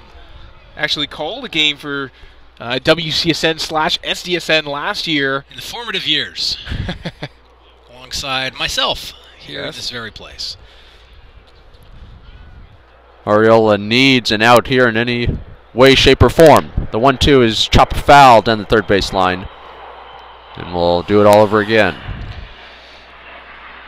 Ibarra at Riverside Poly holds records for most career hits, most consecutive games with a hit, and most walks in a season. The hit that broke the career hits record at Riverside Poly was a home run for R.J. Ibarra. A lot of fresh young talent here, as is typical for Arizona State. The 1-2. Lined, and that's going to be off the glove of Pericino and rolling all the way down the left field line. That's going to allow O'Dwyer to score. Got his hand in there before Paramore could make the tag. And things are going from bad to worse for the Alumni here in the top half of the 6th inning. It's now 12-2 Sun Devils. And it was a good effort on the recovery. Paramore almost had the out at home. Just, again, too late. Seems to be the story of this inning for the Alumni fielders. Having trouble keeping up, as that's the 12th run of the game for the current Sun Devils. That's actually Ricio Torres back at third base. We've had quite a bit of rotation on the Alumni team. It's to be expected, but we appreciate your patience with us as we keep a handle on that. But men on second and third, still no outs for Ariola. Boom! Looks like it hit him in the ankle. And that's going to be a base hit for Kyle Bilbray. And the bases are loaded with nobody out. And that's going to prompt a pitching change here from the mysterious Alumni coach. So you know what? We're going to take a quick break here. We'll give you all the info you could possibly want on the new pitcher for the Alumni. 5 runs already in, bases loaded, no outs. The current Sun Devils are pouring it on. It's 12-2 Sun Devils. Back after this on the Walter Cronkite Sports Network.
You ready?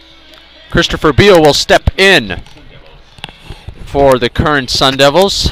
He'll be taking on a mystery pitcher here for the Alumni. And the mystery pitcher winds, and the first pitch is lined into center field for a base hit, and that's going to get past the center fielder and roll all the way to the wall, and it's going to be a carousel of base runners here for the Sun Devils. All 3 come around to score. A 3 RBI double for the freshman from Brophy Prep here in Phoenix, Arizona, and it's 17-2 Arizona State. And a bad start for whoever that is out on the mound. But a nice start for Christopher Beal, another freshman, out of right here in town, Brophy Prep. 15-2. Beautiful hit. Just absolutely laced that around the second baseman, Andrew Applin. Feels weird to say that. And now Tony DiMartino. Another new face. Out of Danville, California, yet another freshman, Monte Vista High product. Team captain his senior year at Monte Vista. 2-0 the count. Mystery pitcher winds. The 2-0 is low, ball 3. Still, no one out. Here in the 6th, 8 runs are in, and the Sun Devils have batted around. And now the 3-0. Here we go. And now after going Tempe girls, the 2 people nearest to that ball falling in the stands didn't even flinch. That's well done, sir. Elderly gentleman gathers the ball up, gives it to a young child. That's a nice little souvenir. Full count now to DiMartino. Does not want to be the guy that made the first out in this inning. Everyone having success here in the top of the 6th, and he will be. Swung on and missed. He went chasing on what would have been ball 4. So 1 out here in the top of the 6th, and at long last, the Alumni finally send someone back to the dugout. 15-2, Sun Devils. So here's Jordan Aboides, one of the more heralded freshmen out of Long Beach, California, one of the potential shortstops replacing Devin Marrero. Little guy, 5'6", 135. That's only as tall as my mother and brother-in-law. Some interesting information on the Meade family. Well, 5'6", tall for many women. Aboides fouls that one back on the first base side. Almost went into the trash can again, as the Sun Devil facility managers do a great job of strategically placing those trash cans so baseballs continuously go into them. They know exactly where the foul balls are going to go. 0-2 pitch. Fouled again in that general vicinity. That's going to stay in the park.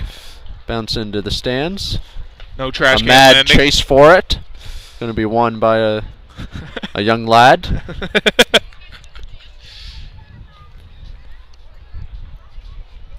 The cloud cover has returned to Packard Stadium.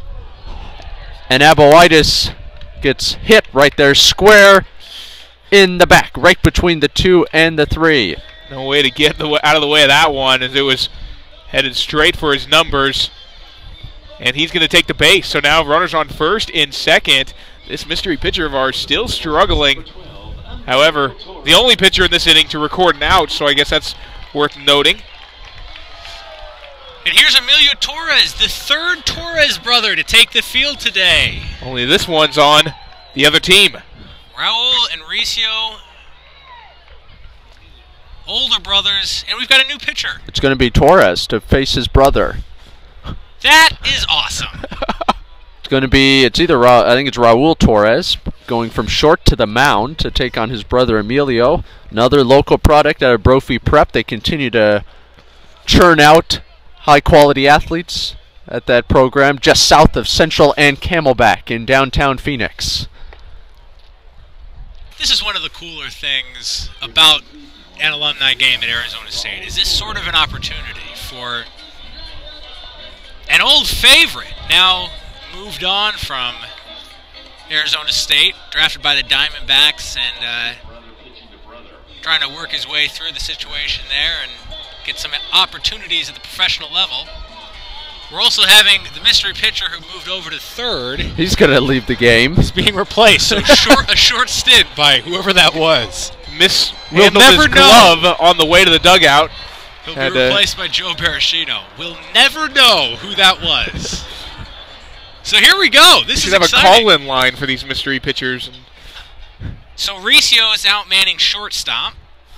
Raul is on the mound. I'm sure whoever that was did not have much experience playing short. No, unlikely. So it's Torres versus Torres, and the first pitch to Torres is low for ball 1.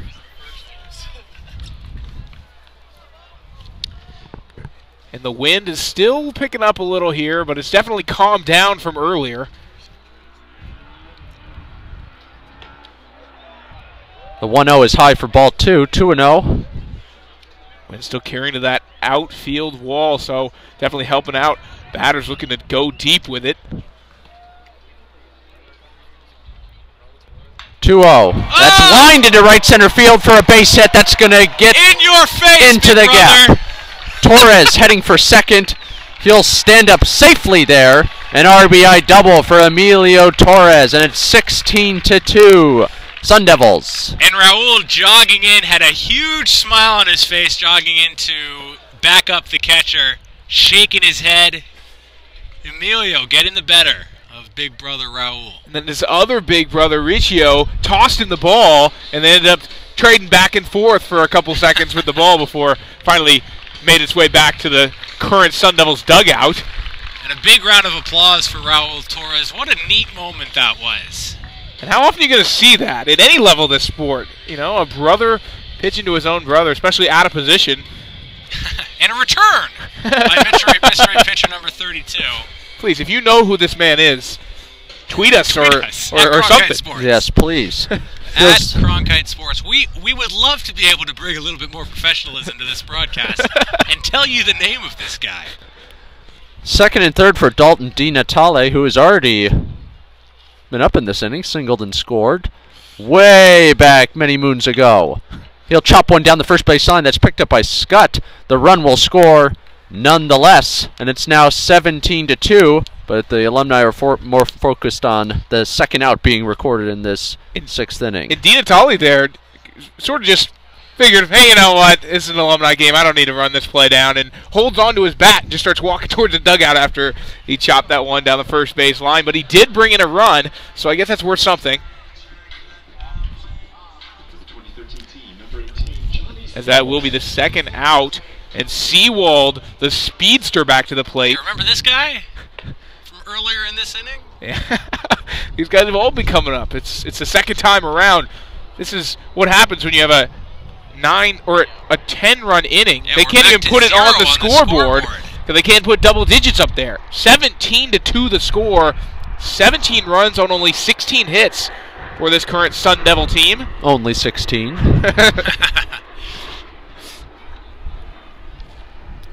2-0 the count to Seawald. That's chopped right back to the mound. Big guy. Stabbed by mystery pitcher.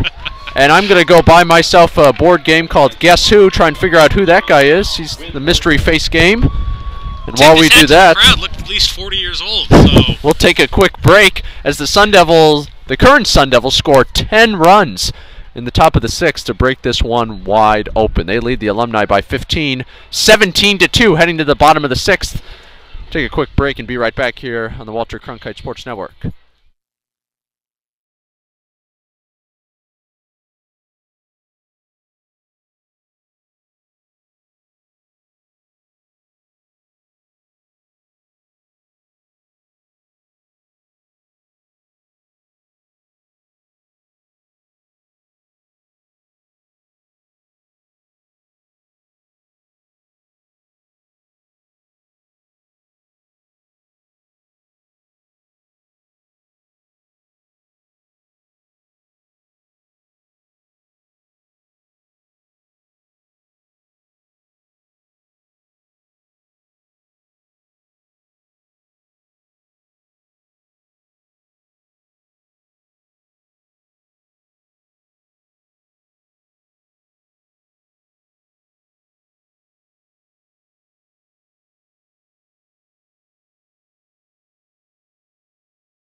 Back here, bottom of the sixth underway. Lilik's first pitch to Joe Parashina is a strike over the inside corner, 0-1. Bunch of changes out in the field for the Sun Devils. I'll try to fit them in as we take on Parashina here. Out in the outfield, we've got O'Dwyer, Seawald, Beal left to right. Still Lilik on the mound.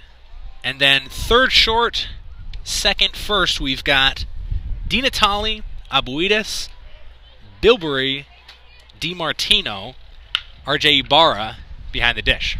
That one's grounded to first. DiMartino gathers, underhand flip to Lilik covering at first. And that will retire Parashina for the first out here in the bottom of the sixth. So a quick out there for the current Sun Devils team who, since that third inning, Been playing some solid defense in the field.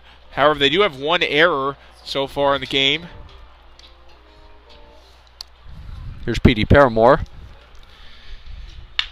First pitch, that's a broken bat. Looper over the head of Aboitis into left center field. So a one-out single for Petey Paramore here in the bottom of the 6th as the Alumni try to slowly but surely inch their way back into this one, down 15. A hit helps for sure. Only the 4th hit by the Alumni team in this game. So we've got a new guy. So here's also number 11. Two number 11s. Two number 11s in this game. It's Dan Runze, I think they said. They don't have his name up on the top. It's not Arizona State baseball, where it normally says. That's not his name. Dan Runze? We'll go with that. Dan Runze steps in. The 1-0 from Lilik. Better than Mystery Man. Way outside. Ball 2, 2-0.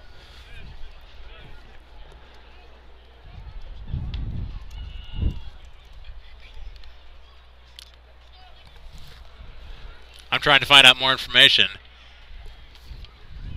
and I'm failing. We'll go with Dan Runce. The 2-0 to Runce is fouled. Actually, no, that'll stay in. Hooks back in foul territory. Aboitis makes the catch just to the left of the left field line for the second out of the inning. And going back to first on the play is Paramore. Here's A. Moeller. He had a nice looking single back in the 3rd inning. Trying to keep this inning alive with 2 outs. Lilik comes set.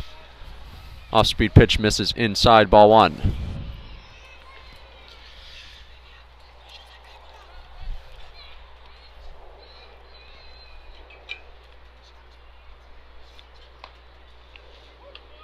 That one paints the inside corner for a strike.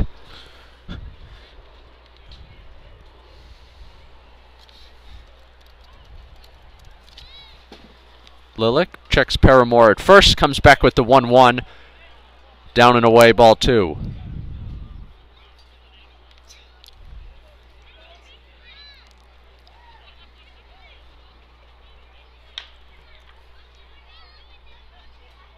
Lilik working very fast out on the rubber.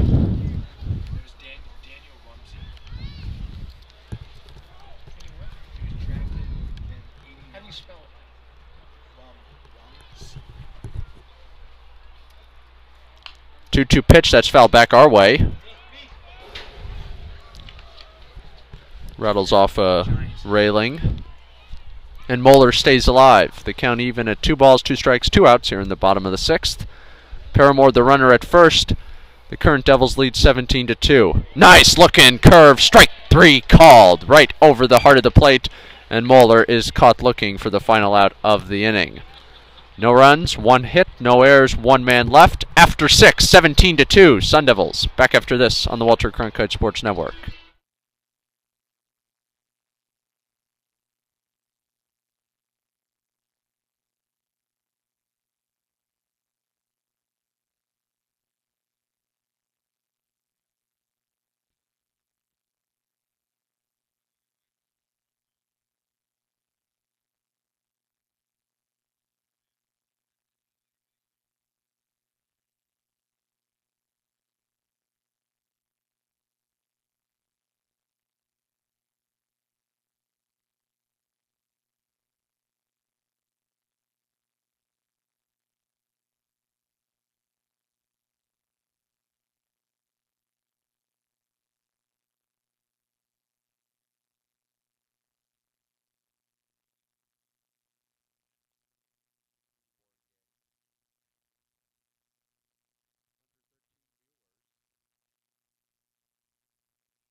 The new pitcher for the Alumni is Bloss Minor. He's had professional experience. Why don't you tell us about the 46-year-old? Yeah, here's the guy who was taken by the Pittsburgh Pirates in the 6th round of the 1988 amateur draft, the year I was born. And he played in the majors. 92 through 97, he played for the Pirates, the Mets, and the Mariners, and then finished up with a little stint in Houston. His most active season was 1993 for the Pirates. Won 8 games, lost 6. ERA of 4.10. 95, he had an ERA of 3.66. Won 4 games, lost 2. Oh, my goodness. That was almost a disaster. a disaster. That almost a hot nacho-y mess. That almost nailed the hot dog vendor in the head. My goodness. That was crisis averted as O'Dwyer fouls the 1-1 pitch back into the netting, 1-2.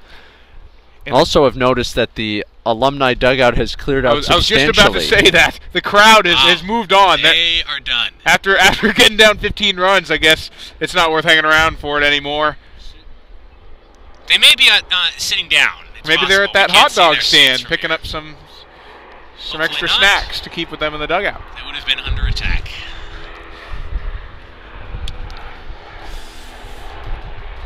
Minor gets the sign from new catcher Daniel Milner. The 2-2 is not close. Ball 3, 3-2.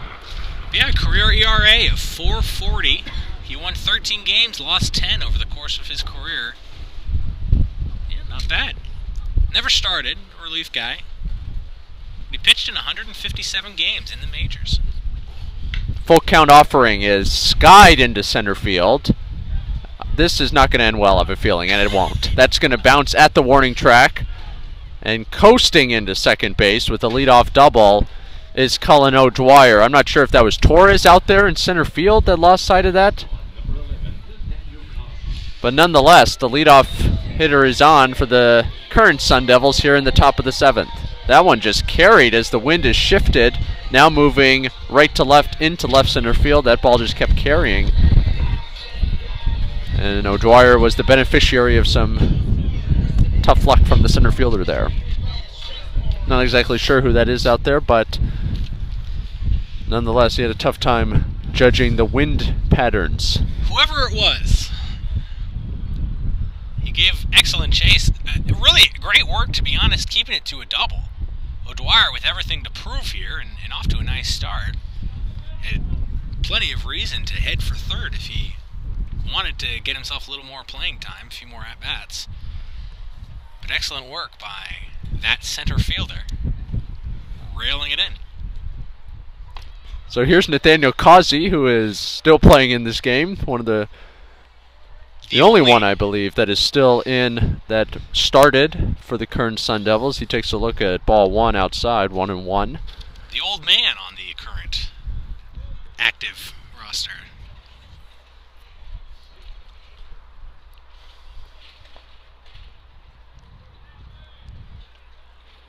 We need to get a radar gun at Packard Stadium. I would love to have seen the Raul Torres speeds pitching against Emilio. Bloss Minor pitching at 46. Adrian Gomez lofting it up there. 2-1 is not close. 7 runs in the first 2 innings. Yeah, Arriola and mystery pitcher number 32 really bailed out Adrian Gomez. And Arguello. Yeah, can't forget Arguello. He did better than mystery pitcher number 32. I mean to say bailed him out in that he allowed runs to be scored. Ah, yes. Because before that, they were all his. And this is true. Really didn't look good for poor Adrian. Bloss Minor, 46. When you're 46 years old, Alex, hopefully you'll still be doing what you're doing in college. Broadcasting. But it's a little different, I think we can agree.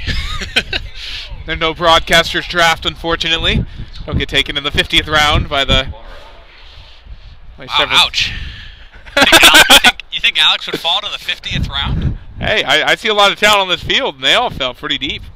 You never know. You can get overseen pretty easily in a broadcaster's draft.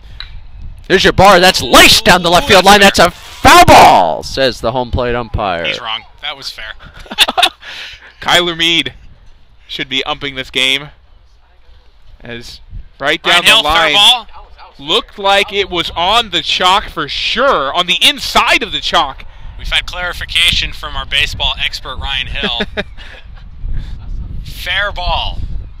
That's okay. And maybe the umpires at this point trying to, not let ASU current team get to that 20-run mark, as they are at 17 currently, 17 to the lead, and 17 hits as well. Minor a check of the runner at second, comes back with the 0-1, misses low. Ball 1-1. O'Dwyer on at second, Causey on at first. Still no outs, top of the 7th.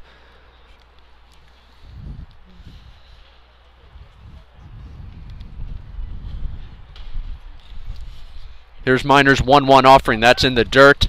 Stopping it is Milner, but the ball got too far out in front of Milner, and that allows O'Dwyer to take third and Causey to take second on the play. And why did Milner look to third right there, as the runner heading to second was clearly going to be an easy out for him, whereas it was going to be a play at third. So a strange decision there by the catcher. Instead of going for the easy out, decided to take the hard way, and it ended up hurting him. Lined right into the glove of Blas Minor. He may be 46, but he's got a young man's anticipation. The ball came straight toward him. He was able to glove that easily, and that's what Major League experience is going to do for you. You're taking tons of choppers straight up the middle. You're going to know how to get that ball in the glove. Nice play there from Minor. Still trying to work his way out of this inning, though.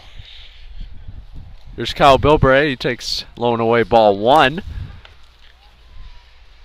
And Cal Bilbrey, actually, we didn't get a chance to meet him last time he was up because he was on base almost immediately, but he's actually a redshirt junior out of Bountiful, Utah, a place where I've spent a fair amount of time in yesteryear. Oh, here we go. That's going to get past Milner. That's a wild pitch from Minor. And scoring with ease is Cullen O'Dwyer with not much intensity on that run from Milner trying to chase down that ball in front of the first base dugout. So the Sun Devils extend their lead. 18-2 now.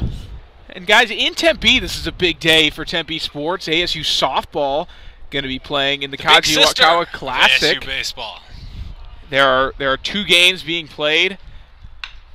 2-0, that's lined right to the second baseman for the second out of the inning. Having to hold there at third is Causey. The ball goes by Minor. Causey could have scored there, but nonetheless he will stay at third, as Minor has to chase that one all the way to the backstop because Milner is just standing behind the plate. And then ASU basketball is also playing tonight against Stanford across the street in Wells Fargo Arena. Big game. Must-win game if the Sun Devils want to make it into the national tournament, which, surprisingly, they have an excellent chance of, if they can hold court against Stanford tonight. That's chopped up the middle and through the infield for a base hit. Christopher Beal with a 2-out RBI single scores Nathaniel Causey from third.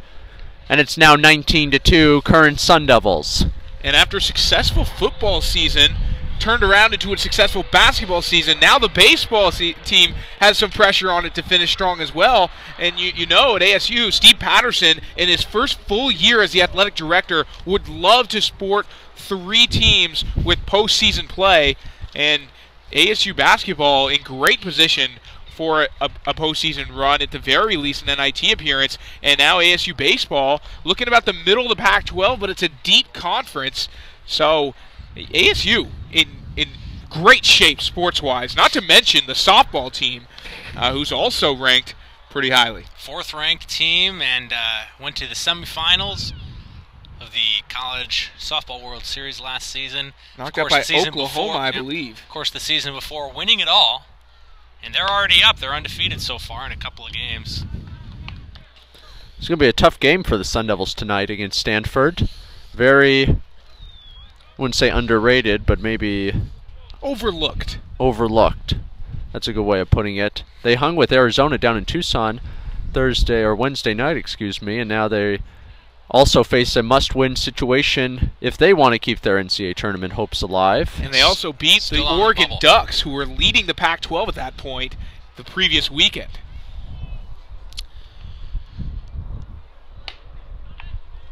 One two to DiMartino is not close. Ball 2-2. But they got some solid athletes on the team. Dwight Powell, Aaron Bright, We're talking Stanford? Stanford, Josh Westis. Josh Huestis, I was going to say. You're a bearded man. I don't believe is on the team anymore. Zimmerman. Nope, he's gone. He gone. Johnny Dawkins, longtime assistant coach at Duke under Mike Krzyzewski, now the head man over there at Stanford. He's been there for a good 6 or 7 years, I believe now. 3-2 offering to DiMartino is outside ball 4, so a 2-out walk for Tony DiMartino, and that keeps the inning alive. Aboitis will try and come through with the 2-out RBI here.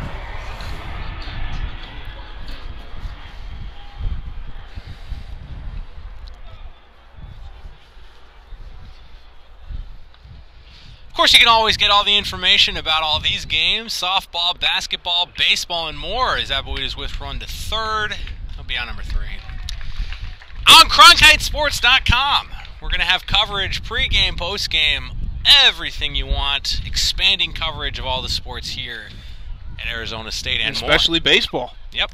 Stretch time at Packard Stadium, heading to the bottom of the 7th. It's 19-2. The current Sun Devils lead the Alumni. We'll take a quick break. Be sure to join us back for the bottom of the 7th after the 7th inning stretch here on the Walter Cronkite Sports Network.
Colin Curtis, number 99, will step in to lead off the bottom of the 7th against Brett Lillick, who has pitched well in relief of Darren Gillies here this afternoon as the Sun Devils are cruising to a 19-2 lead. That's headed right Here back comes. towards us. That might take a hop. And it Nope. did take a hop up near us, but That was into the legitimate media area. Kyler ducked under the table here just for safekeeping. 0-1, that's a strike. Safekeeping of my 0-2. brain. That didn't happen. But I stood tall and was prepared to take it. Trey actually cowered behind Alex. Trey was actually signing autographs during that 7th inning stretch. He had a long line of fans lining up down at the main concourse. hey, they say I'm an anticipated 5th-round draft pick in the broadcaster draft. I have my fans. 1-2, and Colin Curtis just got a piece of it, and he stays alive. As the fans, a couple fans making their way to the exits. You know, a 19-2 game. I'm sure these fans are hoping to see a little bit more of a close game, but at the same time, it's a lot just showing your appreciation for the players of the past and for the team of current. The Sun Devils always put a great lineup out there, as this team has proven. I mean, scoring 19 runs against pitchers, including some major league guys. Yep, former. Granted, they are 46. Hey. So Colin Curtis strikes out and has a good chuckle walking back to the dugout. And here is Daniel Milner, the catcher. You know, you speak of 46-year-old guys, and there's articles being written around Michael Jordan's 50th birthday saying he might come back. I have seen that. If Michael Jordan's thinking about coming back to the NBA, then he could be 46 and still be a quality pitcher. Then again, Michael Jordan was probably one of the great athletes to ever exist. Probably. That's a reasonable thing. That's a fair statement. If Michael Jordan were on the Charlotte Bobcats, who knows? Would they make the playoffs in the Eastern Conference, Alex Gallant? No. Alex takes a look at his stats really quickly and makes sure. Disgusted by that question. No. 2-1 to Milner. Little Jordan, Kid Gilchrist, and that's out. Bismack Biombo. Ah, yes. The track field. I think he's from the Congo. Bismack? I'm not sure. MJ? No. Bismack. Bismack. Bismack Biombo. MJ's not from the Congo. You know, I wonder if anyone's made a Bizquick little pancake batter box for him. I mean, you know, it's a pretty good play on his name. You should start that. Yeah, because the Charlotte Bobcats are definitely one of those big markets who would pick up a nickname like that quickly. Yes, indeed. And here we go. Here's a familiar name, Raul Torres. Here we go. I forgot we had a handful of number 29s. I beg your pardon. Torres takes a look at strike one on the outside corner. 0-1. I thought this was Blas Minor and stepping in. Also wore number 29, so it's reasonable confusion. And also, speaking of Charlotte, the University of Miami knocked out North Carolina 87-61. The only team since the 1950s to beat Duke and UNC by more than 25 in the same season. Wow. I mean, Miami is for real. Miami is the 8th ranked team in the country, and we are talking basketball here for those of you who were wondering if this was an 87-61 football or baseball game. Football, yep. I'm sure they'd be wondering that here in mid-February. That's impressive. Miami inching up towards the upper echelons. As the Sun Devils hope to do. An 18-5 record so far on the year. I don't think the Sun Devils hope to inch quite that high.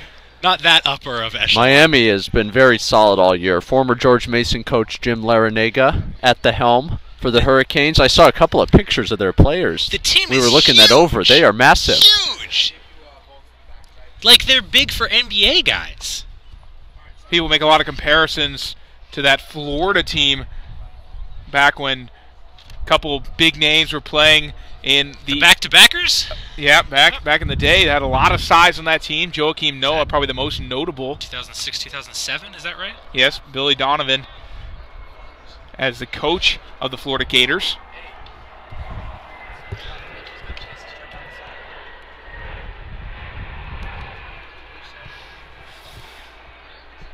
But there is a baseball game being played right now, as a full count on the... As the sounds of the U.S. Airways 25th Infantry flies over Packard Stadium, the fleet.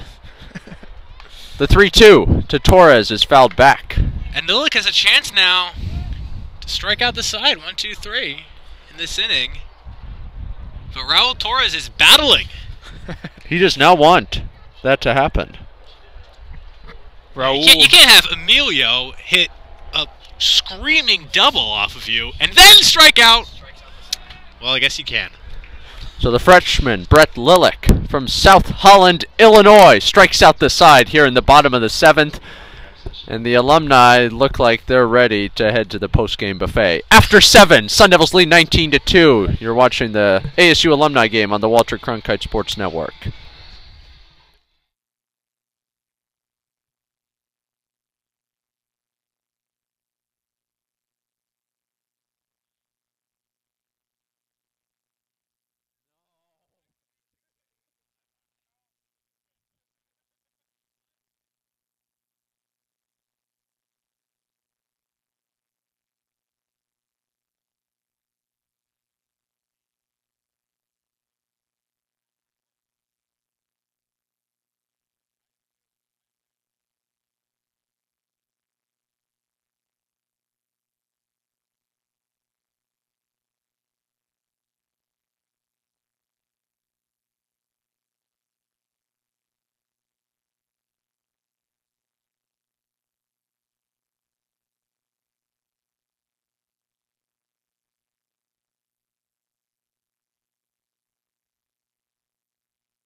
And it's Robert Ravago on the mound to start the top of the 8th We're going 9, folks. for the Alumni.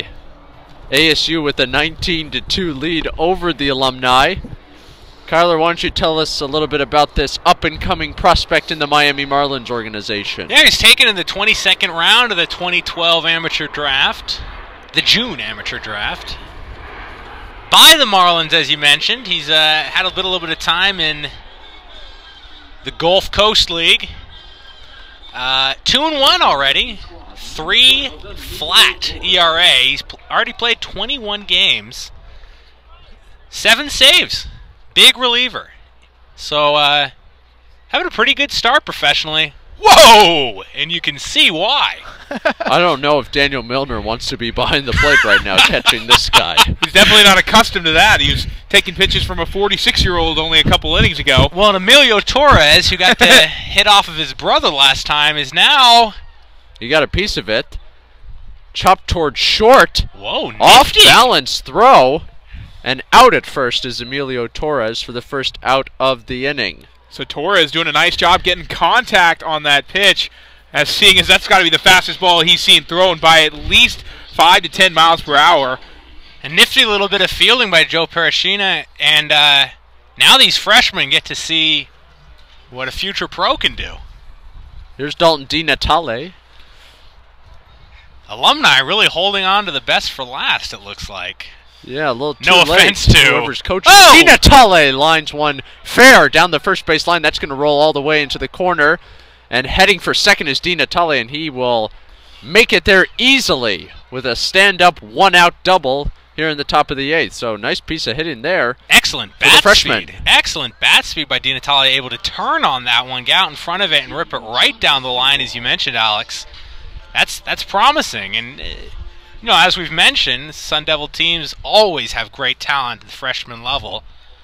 But exciting to see a guy like DiNatale, who may get quite a bit of playing time this season as they figure out the infield.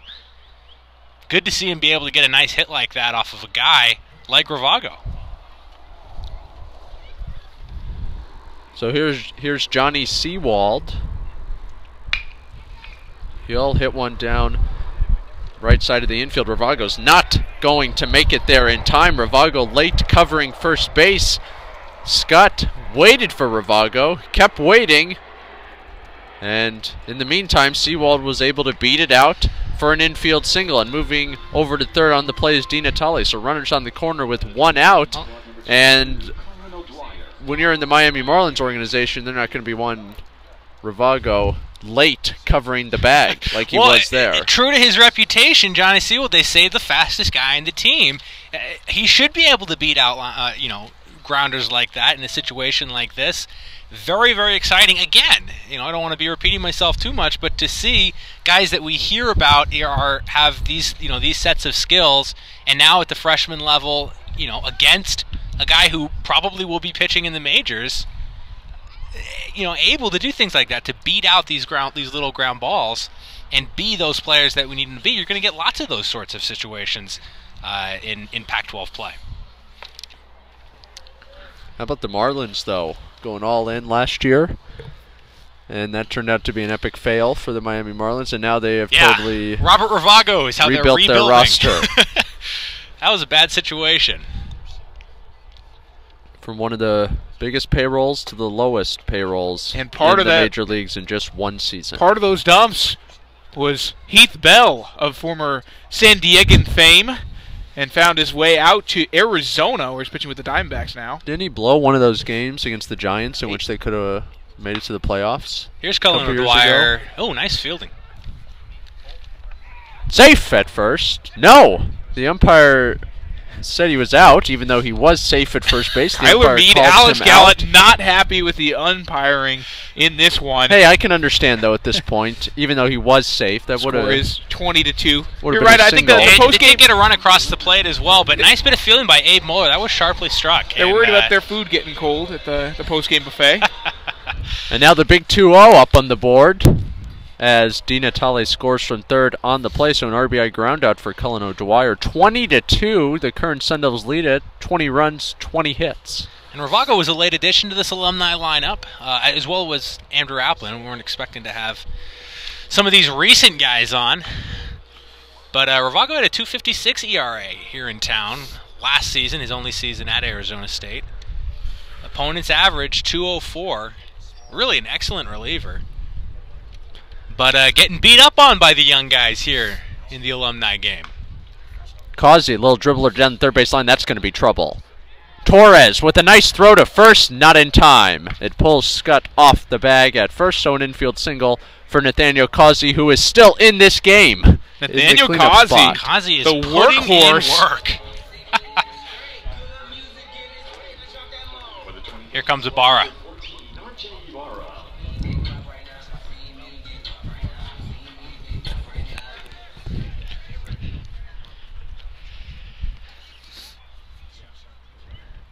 The WCSN booth approves of RJ Ibarra's walk-up music. Little dance party up in the booth here. Not a pretty sight. Nope. Be glad the camera is on the game and not us. Universally bad dancers. I don't know about Ryan Hill. He looks like a guy who might be able to bust a move here and there. It's a baseball thing. Ryan says no. Ryan says yes, I can. Confidently. Wow. I can bust a move. Busta. Buster Rhymes? No, that is not what he said. Runners on the corner with 2 outs, and the 1-0 to Ibarra is outside ball 2. 2-0. Vago trying to get out of this inning with only 1 run. Can't go back to Miami and tell him he got beat up on by the freshman.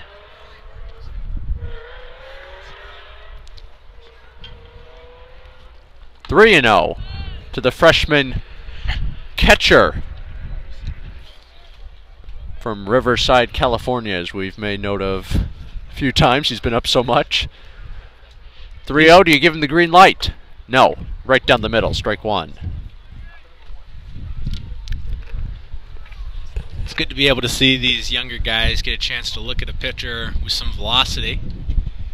And so far, able to do a lot with it. Granted, some of the fielding will be improved, I think. 3-1 loop down the right field line. That's going to be a fair ball in towards the corner. Scoring is Seawald. Heading for third is Causey. He will hold up there. And chugging into second base with a 2-out RBI double is RJ Ibarra. And that makes it 22-2. Can't field that one any better than it was. That was a perfect bit of hitting. And the infield umpire had a sour face as he watched that one fall. Couldn't have been happy to see this game continuing on as we're in the 8th inning. That is some good eyesight, Trey. So Kyle Bilbrey I now... have been known for my strong senses. Nope, that's a lie. Kyle Bilbrey now, I didn't get a chance to mention, I was talking about he's from Bountiful, Utah, but he's a transfer from Salt Lake Community College, or as we like to say in the area, SLCC. SLCC. Oh, I mean the area of Bountiful, which I mentioned earlier on the broadcast. Ryan Hill questioning. We say that in Arizona? No. Shut up, Ryan. Just kidding. We appreciate you being here. No, in the Utah Valley, Wasatch Front area. That's what I meant to say.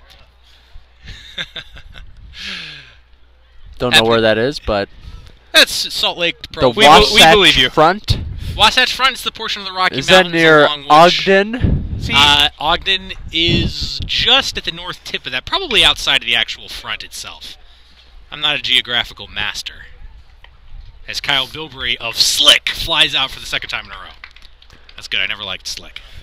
Well, he will head back to the dugout knowing you do not like the college he transferred from. 2 runs across here in the top of the 8th. The current Sun Devils in full control. They lead by 19 over the Alumni, 21-2. If you're still around, we really appreciate it. Be sure to join us after the break here on the Walter Cronkite Sports Network.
The new pitcher for the current Arizona State Sun Devils is the right-handed submariner, the 6'1", 170-pound junior from Albuquerque, New Mexico, Josh McAllister. And his first pitch to Petey Paramore is down low, ball 1. And he definitely gets low on his throwing motion. McAllister back with the 1-0. That's chopped down the first base line, right in to the glove of DiMartino. He'll take it to the bag himself for the first out of the inning. So a quick out there. This current Sun Devil team trying to finish this game off with a 19-run victory, but they've got still got another plate appearance. Yeah, they've got to play the 9th as well. I'm sure they're really thrilled about that. So here's Matt Newman. He chops one foul down the first base line. He is back in this game. Kyler Meade returning to the press box from his voyage off into the wilderness. He had to confirm some things. Yeah, everything is confirmed. We're solid. Matt Newman's back in this game. We're not back in the first inning, are we? Nope. I didn't just dream that. Sound like you just ran a marathon. Well, maybe he was riding the Segways out there. Research is saying he's been in the whole game. Segways now making their way on their second lap, perhaps. Well, he has not been at the plate in quite some time. The 1-1 is down low, ball 2.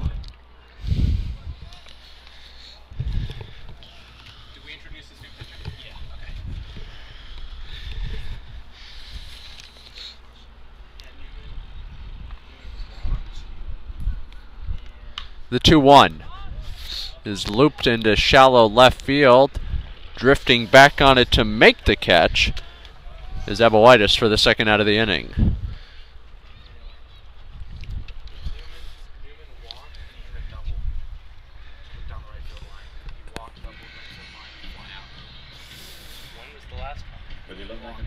So here's Doug Scott. Why don't you tell us about him, Trey? One of the few players to be using an aluminum bat in this game for the Alumni team, as we mentioned earlier. And the aluminum bat will not pay off this time, as Seawald makes the catch in right center field, and a quick 1, 2, 3, bottom half of the 8th for Josh McAllister, and I'm sure the fans in attendance very much appreciate that. After 8, Sun Devils 21, Alumni 2. The 9th will be right after this on the Walter Cronkite Sports Network.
Well, we're back on air, and Kyler Meade vaguely remembers something, and not sure what he vaguely remembers, but we do vaguely remember this man on the mound pitching numerous times in his Sun Devil career. No, we do not vaguely remember that at all. I must have misremembered. Andrew Applin taking the mound for the Sun Devil alumni. He would have been in that other dugout just a year ago. Yep. As a member of the Sun Devils, not as a pitcher, however. Unlikely. Well, certainly not. What I was vaguely remembering was a handful of these guys, like Wilson Valdez, which Ryan Hill was mentioning here in the booth, came in from non-pitching positions to take them out. Let's see what Applin can do. First pitch to Beal is outside, ball 1. A little left-handed approach. Yeah, looks like a natural. A little step back. Mega windup. Look at that. Can't find the plate yet so far, 2-0. Oh, that looked over to me. It was over, but it was very low. You would think the umpire would expand his strike zone even more, though. Given it is 21-2. There's a strike on the outside corner. No mercy from Christopher Beal. He's making him find the strike zone, and why shouldn't he? 2-1. Way out in front of that one. Chopped off the 1060 The Fan billboard. And you can't blame along Beal the for first base swinging. line. I mean, how cool would it be to say you got a home run off Andrew Applin? Who else can say that? Few people. Few. Probably Few, if 0. any. The 2-2. That is crushed, Going for it, but foul. Into the practice field.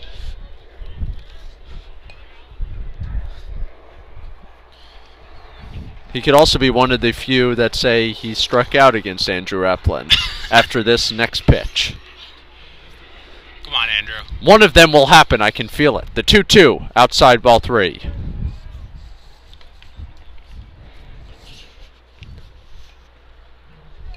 As the clouds have really engulfed us here at Packard. 3-2, not close, ball 4. In the eye of the storm. So a leadoff walk for Christopher Beal. I don't know, guys. I think Andrew Applin, he's got some stuff. He has some stuff. He does have stuff. But does he have stuff? Bloss Minor had some stuff too. Producer Hess wants to know, is it good stuff? Oh, there's some stuff. What do you think about that, Ryan Hess?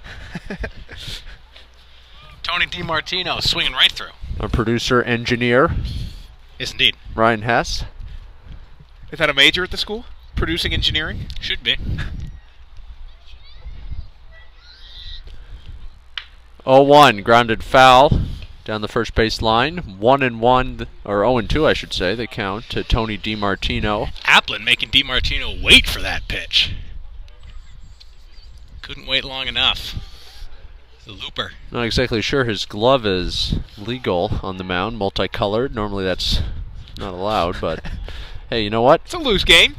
Fast and loose is the name of the game here at the Alumni game. Is that the motto? Fast that and was loose. hanging on the banner I saw heading into the Is stadium. that the name of Fast and Furious 7? That looked awfully good. Outside ball 1. Notre Dame's got play like a champion today. We've got fast and loose.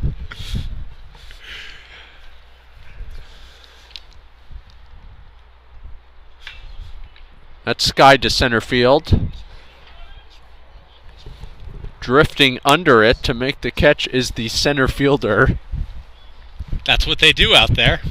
For out number 1. Mystery center fielder. You know, next time, and this is a learning experience for all of us, Alex, next time that we call a game for which we will not be given a lineup card, we'll remember to bring binoculars. Here's Jordan Aboitis. He takes a strike on the outside corner. 0-1 as Scott, the first baseman for the Alumni, has given up holding the runner at first base. No interest. 0-1. Nice block by Daniel Milner. He wanted to throw to Scott, but Scott was not paying attention. Scott's been out there Alas. at first base. Yeah, he's been there all game. All game Yeah. long. Give him some credit.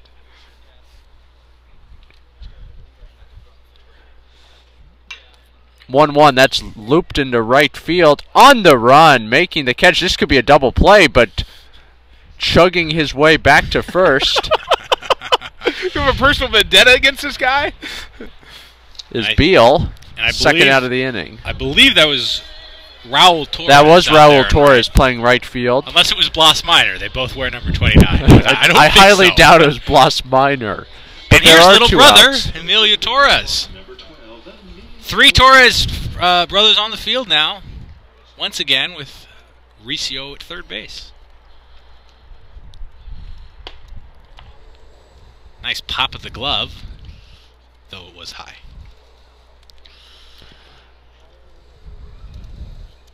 A few brave souls still bearing the elements here, braving the elements here at Packard Stadium. I'll tell you what, if Andrew Applin gets out of this inning, and it looks like he might, with not giving up, without giving up a hit, that's going to really put some shame to some of these alumni pitchers.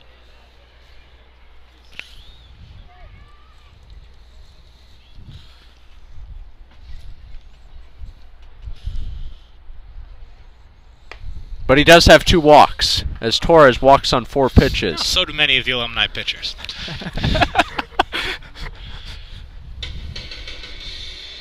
Here we go. And now, with an epic music intro in this critical juncture in the game, it'll be Dalton Di Natale to step to the plate with runners on first and second and 2 outs. This is a very important at-bat here. With a 19-run differential, this ASU team, current team, and that ball just near us up here in the booth. Actually ended up in the press area, I'm assuming. Yeah, there's a cheer people were from the looking crowd back. for... Maybe it was... Yeah, the reporters down there, Thomas Lenenberg, SID for baseball, our good friend, and a handful of reporters, including from the state press here at ASU and others. I hope everyone's all right. I doubt they'd be cheering if they weren't. Well, you know, there is a bias against the media sometimes, so perhaps... It's true. Take out that liberal media. Hopefully nobody's cheering if any balls come up here and strike one of us down. Well, we're pretty they haven't been friendly watching media. our broadcast, so it's unlikely they would be. Di Look at Natale, that! they said he Look at that! went. Andrew And Applin! strikes out Di Natale to end the top of the ninth. No runs, no hits, no errors, 2 left. Going to the bottom of the ninth. The Alumni need 19 to keep this game going. 21-2, current Sun Devils lead it. Back after this on the Walter Cronkite Sports Network.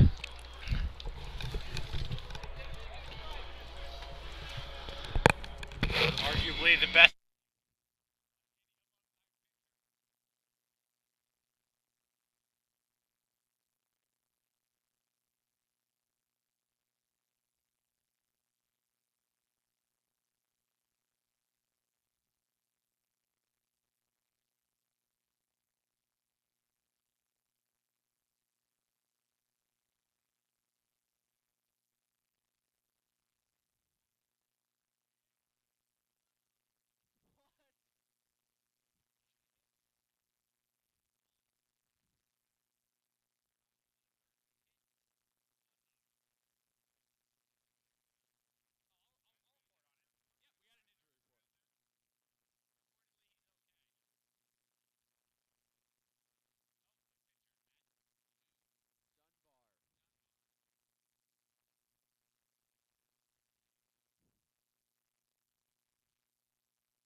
So number 11, Dan Runze, steps in to lead things off here in the bottom of the ninth.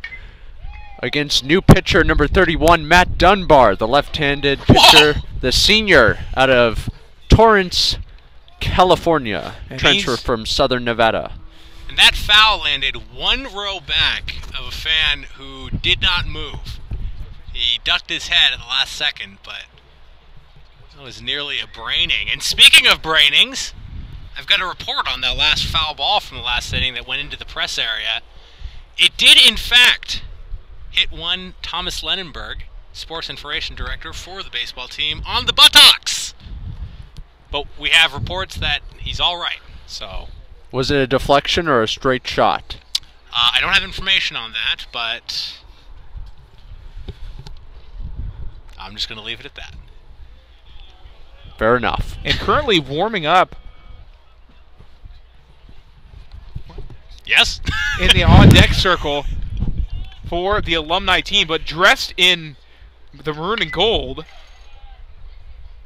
This will be interesting. Yeah, let's see about As this. DiMartino makes the play unassisted at first base for the first out of the bottom of the ninth. So Bordas,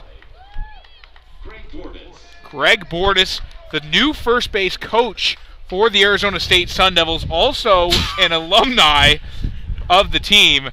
I guess he didn't get the memo on the gray uniforms for the alumni team, or who knows, but we're watching the batting practice right now. And Greg Bordas calls time and steps out of the box as He's taking this seriously. Dunbar was taking too much time out on This the is a mound. big matter of pride. He's coaching these guys right now. He's got to hold his respect, his authority on this team. Got to prove. I mean, Dunbar is not somebody to be trifled with. He was the team leader in ERA with 154 last season in his junior year. So definitely a guy that, you know, if you're a first base coach looking to make an impression, you don't want to take lightly. Trying to kickstart a rally here for the Alumni. And a huge reaction from the Sun Devil dugout after Coach Bordas fouled that one back to the screen. A nice cut, but not enough.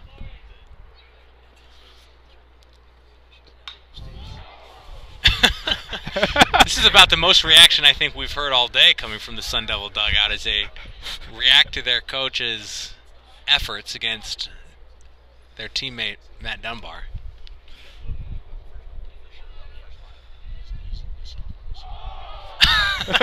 Every Continue to pitch, react. you hear a roar from that Sun Devil bench. Whereas the alumni bench, they've all had a seat. They're tired. They've been standing a bit too long. And you can't blame them. No, how can you? How can you? They've done their time standing in dugouts, I'm sure, through their collegiate careers, their minor league careers, for some of them Some majors. major league careers. Here we go, payoff pitch. Dunbar will never live this down if he walks the first base coach. That has a chance to be an infield single. But it will not be, as a nice play by Bordas throws him out at first base. 2 outs in the bottom of the ninth. We're down to the final out here, but it's only a 19-run deficit separating these two teams. If you are the ASU alumni team, what are you thinking about? What kind of strategy can you devise? Score these 19 runs in this one out. Well, it's going to have to be a combination of small ball as well as some timely big hitting, obviously. You know, we've got a little bit of breeze heading out over the outfield wall, so... Well, there's a grinder to short. Bordas gathers, fires over to first. And the best words of this broadcast so far, the game is over. We made it. 3 up, 3 down in the bottom of the ninth, and that'll do it here. The Sun Devils, the current Sun Devils, with a big 21-2 victory over the ASU Alumni here at Packard Stadium on a Saturday afternoon, less than a week away from the Sun Devils opening up the regular season against Bethune-Cookman. What did you see from this Sun Devils team that gives you hope or promise for the upcoming regular season? Obviously the offense was there, but they'll be facing increased competition against other collegiate players coming up, but they seem to come out with a lot of intensity, especially in the early going, and then they eventually were able to put it on cruise control in the end. I was pretty enthused by the play of the freshmen. You always want to see good new talent coming in, especially as you're losing guys like Andrew Appel, Joey DeMichael, Devin Marrero, Brady Rogers. there's lots of good, middle year talent, sophomores and juniors, but it's exciting to see guys like Abouitis, Sewald, RJ Ibarra, O'Connor. Some very, very impressive hitting by a lot of these guys. And it's, it gives you a lot of reason to hope for the future of this team as we watched the past of this team. But of course, it would have been nice to have gotten a chance to see Trevor Williams, and I'm sure we'll see him in Game 1 against Bethune-Cookman, to see if he is truly a guy that can come in and take over for Brady Rogers. But, for the most part, good to see Matt Dunbar still firing strong. The pitching in general is pretty good, only gave up 2 runs. So I'd say overall, it's hard to tell from exhibition games, obviously. But I'd say the thing that I liked the most was seeing a lot of this young talent. Well, they start off with a bang, aside from the Bethune-Cookman series coming up starting next Friday night. Then they head on the road in a couple weeks' time to take on Tennessee in Knoxville. And then the annual Coca-Cola Classic in Surprise, Arizona. That is going to be a sight to see, the 28th through the 3rd of March. They play top-ranked Arkansas twice, and we'll learn a lot about this Sun Devils team when they do so. Well, but Bethune-Cookman starts next Friday night. Can't overlook them. And they got to get off to a winning note because they're going to be having a tough stretch of games even before conference play even starts. And we all know how tough that will be this season. A great conference schedule for them this year. The conference is very strong. If you're watching us on Cronkite Sports, we've got another broadcast coming up later on this evening. Roller derby, of all things. Always a blast to watch. Make sure to tune in later on in the evening here at CronkiteSports.com. And keep an eye out for recaps from Ryan Hill of this game, and of course our whole baseball crew on CronkiteSports.com will be up there all the time. You can hear the 3 of us if you didn't get enough of us today in the 9th Circle. That always goes up on CronkiteSports.com, hopefully not too long after it airs Tuesday nights from 11 to 12. Please make sure to keep in touch with us. Tweet us what your thoughts are. We'd love to hear from you. We'd love to talk to you about what you think about Sun Devil baseball. Got a great season in front of us. Very excited to have you join us for this unofficial start, this ceremonial beginning to what should be a phenomenal season. That's a wrap from Packard Stadium here on a Saturday afternoon in Tempe, Arizona. For Ryan Hess, Nick Merrick, Trey Lanthier, Ryan Hill, Kyler Mead, I'm Alex Gallant. Once again, the final score, 21-2. The current Sun Devils beat the ASU Alumni. We thank you for tuning in, and we'll hope you join us for many future broadcasts here on CronkiteSports.com. Until then, good evening from Tempe.